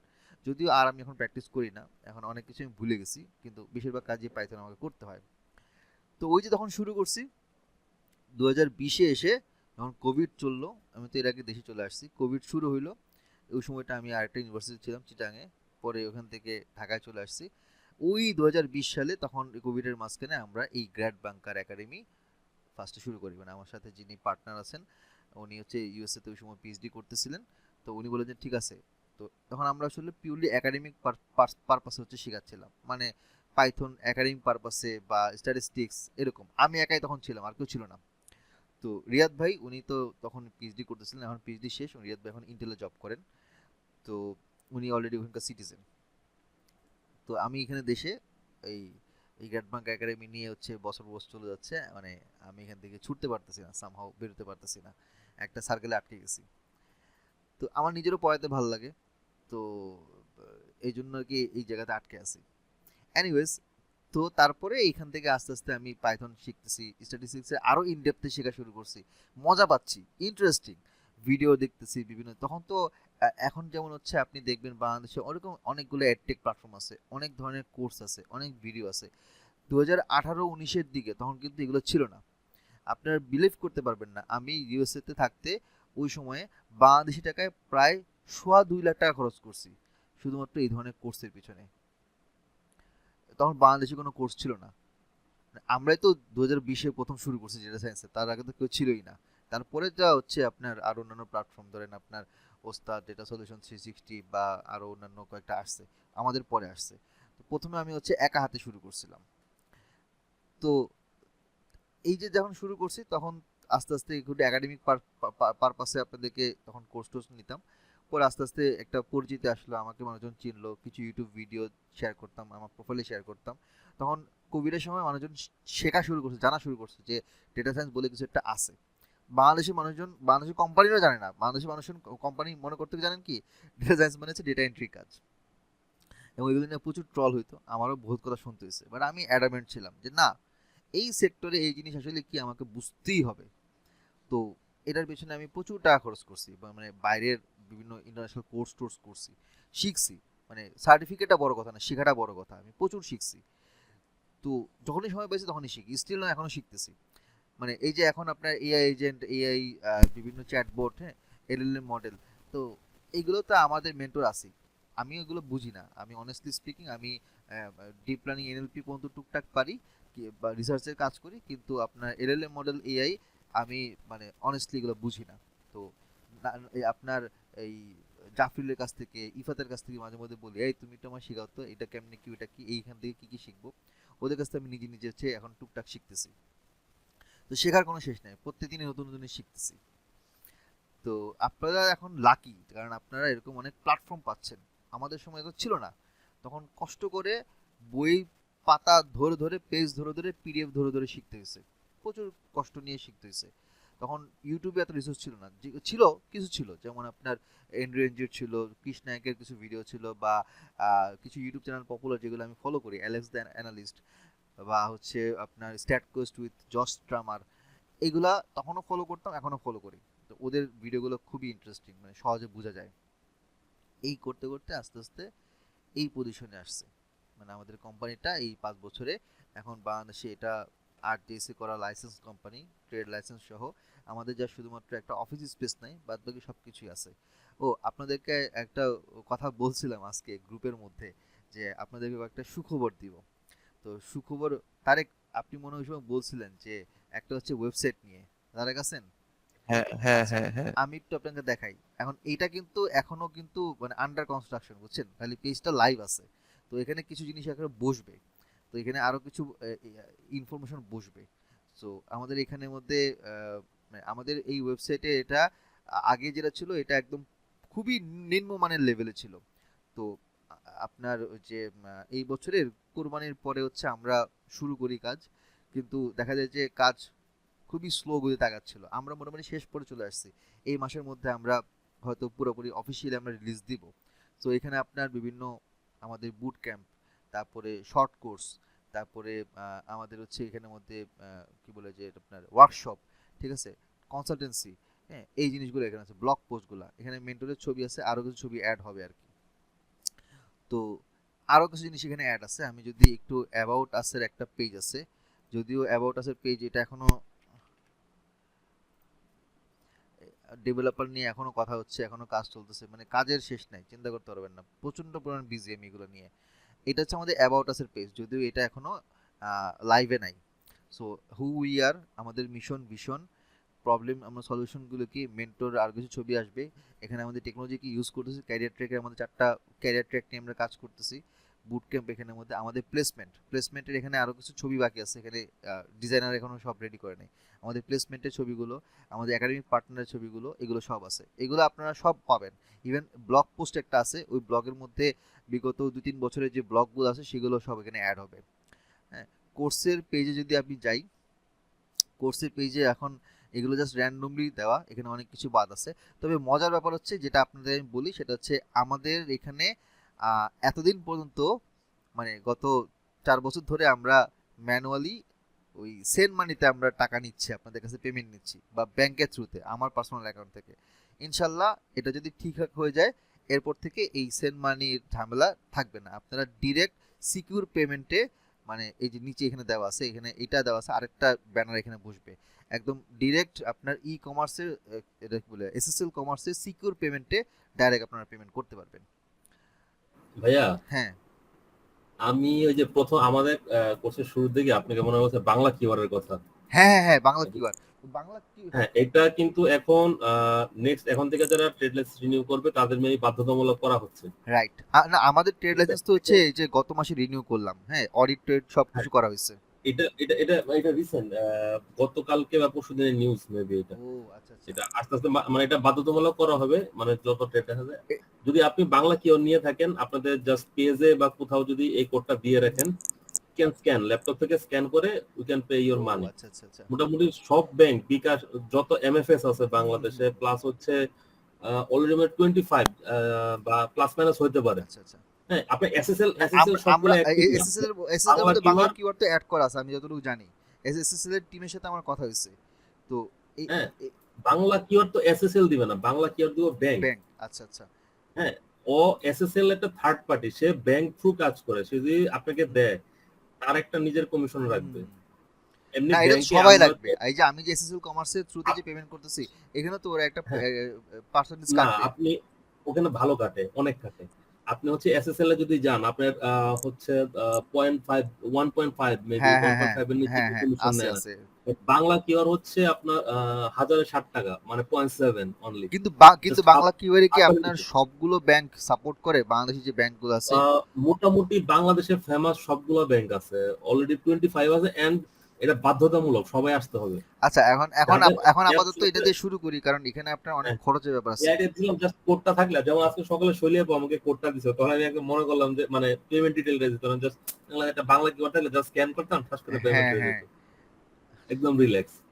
তো হ্যাঁ, করতেছি হ্যাঁ, এখন। ধরেন আপনার মানে আমরা তো আসলে এরকম বাংলা কিওয়ার্ডে কি ওই ক্রেডিট কার্ড দিয়ে পেমেন্ট করা যাবে? আপনার ব্যাংকের অ্যাপস লাগবে, অ্যাপস থেকে পেমেন্ট হবে, এটা আচ্ছা, অ্যাজ ইউজুয়াল জিনিস না, আপনার অ্যাপস থাকা লাগবে। এটা ভাই ভাই, ঝামেলা। সোনালী কারণ- জনতায় চলে আসছে ভাই, সোনালী না না জনতায় না না, already চলে সোনালী আসছে। অ্যাপস আমি ইউজ করি, আমি 4টা ব্যাংক সবই অ্যাপস ইউজ করি, কিন্তু মেইনলি দরকার হচ্ছে ক্রেডিট কার্ড থেকে পেমেন্ট। আপনি আপনি অ্যাপস থেকে, যেটা অ্যাপস যদি আপনি কার্ডটা অ্যাড করা থাকে, আপনার পেমেন্ট মেথড, যেমন আমার দুইটা অ্যাকাউন্ট, দুইটা অ্যাকাউন্ট আছে, যখন কিওয়ার্ডটা স্ক্যান হয় তখন সে আমার জিজ্ঞেস করে তুমি কোন অ্যাকাউন্ট থেকে পেমেন্ট করবা, কার্ড থেকে পেমেন্ট করো, আপনি সিলেক্ট করে সেখান থেকে পেমেন্ট নিয়ে নিবে। এটা বুঝতে তো পারছি, অ্যাপস তাহলে ভালো। হ্যাঁ তাহলে ইজিয়ার হলো একটু এই আর কি। এটা হচ্ছে বাংলাদেশ ব্যাংকের ইয়ে তো সার্ভিস তো খুবই চিপ রেটে এখনো আছে, কারণ এটা আরো চিপ হবে। মানে ইন্ডিয়া যেটা ইউপিআই দেখে না, যে ইউপে গুগল পে গুগল পে না ভাইয়া, পেটিএম ইউপিআই ইন্ডিয়া যেটা ইউপিআই ওইটাই আমাদের বাংলা কিওয়ার্ড। আচ্ছা আচ্ছা আচ্ছা এন্ড বাংলা কিওয়ার্ডটা এখনো ইন্ডিভিজুয়াল লেভেলে আসে নাই, আসবে, হয়তো এখনো আসবে। হচ্ছে এখন মানে আমরা in future চলে আসবে। বাংলা কিওয়ার্ডের কথা কিন্তু আমাদের প্রোডাক্ট ম্যানেজার বলছে, আমাদের টিমে যে প্রোডাক্ট ম্যানেজার শাহরিয়ার আছে ও কিন্তু বলছে। তাই আমি বললাম যে বাংলা কিওয়ার্ড মানুষজন কি আসলে এতটা হ্যাবিচুয়েটেড আছে কিনা। আপাতত অনেক ভাই, আমিও সেম কোশ্চেনটা করছি, বাট যখন আমি মার্কেটিং এর নামছি ভাই, মানুষ বলে ভাই আমরা তো এই জিনিসটাই খুঁজতেছিলাম, হ্যাঁ যে আমি একটা কিওয়ার্ড রাখবো সবার পেমেন্ট রাইট। নিব। হ্যাঁ সবাই মানে পাগলের মতো নিচ্ছে ভাই আচ্ছা এই যাই হোক, জিনিসটা। আচ্ছা ওটা আমরা ঠিক আছে, আমরা অন্য ট্র্যাকের ওটা নিয়ে কথা কথাবার্তা বলতে পারবো না। Okay. মানে আপাতত আপনাদেরকে গুড নিউজ গুলো দিচ্ছি। আচ্ছা, আরেকটা গুড নিউজ হচ্ছে যে আমরা যে কোর্স করতেছি, হ্যাঁ, এই কোর্সের থেকে আমরা যা শিখতেছি, আমরা যদি কেমন হয় যদি মনে করেন আমরা বাংলাদেশে গভর্নমেন্টের লাইসেন্স প্রাপ্ত কোনো একটা সেন্টার থেকে পরীক্ষা দিয়ে আমরা বাংলাদেশ গভর্নমেন্টের একটা সার্টিফিকেশন পাই, এটা করলে ভালো হয় না বলেন? হ্যাঁ যথেষ্ট ভালো, অনেক তো ভালো হয়। আমরা হচ্ছে একটা প্রতিষ্ঠানের সাথে, আমি নাম বলবো না এখন, আমরা প্রতিষ্ঠানের সাথে কাজ করতেছি, কাজ শুরু করতেছি। সো আমরা হোপফুলি যদি সব ঠিকঠাক থাকে এই বছরের শেষের দিকে আমরা ওই লাইসেন্সটা মানে ওই এমইউটা যদি আমরা করি, তাহলে আমাদের এখানকার স্টুডেন্টরা ওইখানে গিয়ে তারা ফিজিক্যালি গিয়ে পরীক্ষা দিবে ডেটা অ্যানালাইসিসের উপরে, ডেটা ভিজুয়ালাইজেশনের উপরে। সব থাকবে না, হয়তো এখন অল্প কিছু থাকবে। তো ওইখানে রেগুলার প্রাইসের থেকে অন্তত 50% লেসে আমাদের স্টুডেন্টরা যখন যদি যায় তাহলে তারা ওই পরীক্ষা দিতে পারবে, এবং ওই পরীক্ষাটার যে সার্টিফিকেট পাবে এটা গভর্নমেন্ট থেকে মানে বাংলাদেশে মানে আমাদের যে এখন প্রধান উপদেষ্টার দপ্তর থেকে আর কি, অধিদপ্তর থেকে এটা সার্টিফিকেশন দেওয়া হচ্ছে।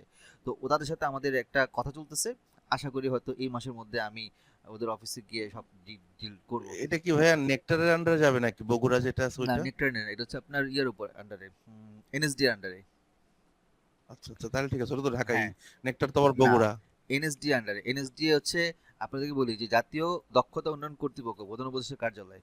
আমরা এদের সাথে হচ্ছে ডিল করতেছি, মানে হচ্ছে কাজ করতেছি। সো যদি কাজটা হয়ে যায় তাহলে ডেটা সায়েন্স খুব একটা বেশি কোর্স নাই, আমি আবারও বলি হয়তো খুব একটা বেশি কোর্স নাই, 2-3টা আছে, সামনে আরো বাড়বে।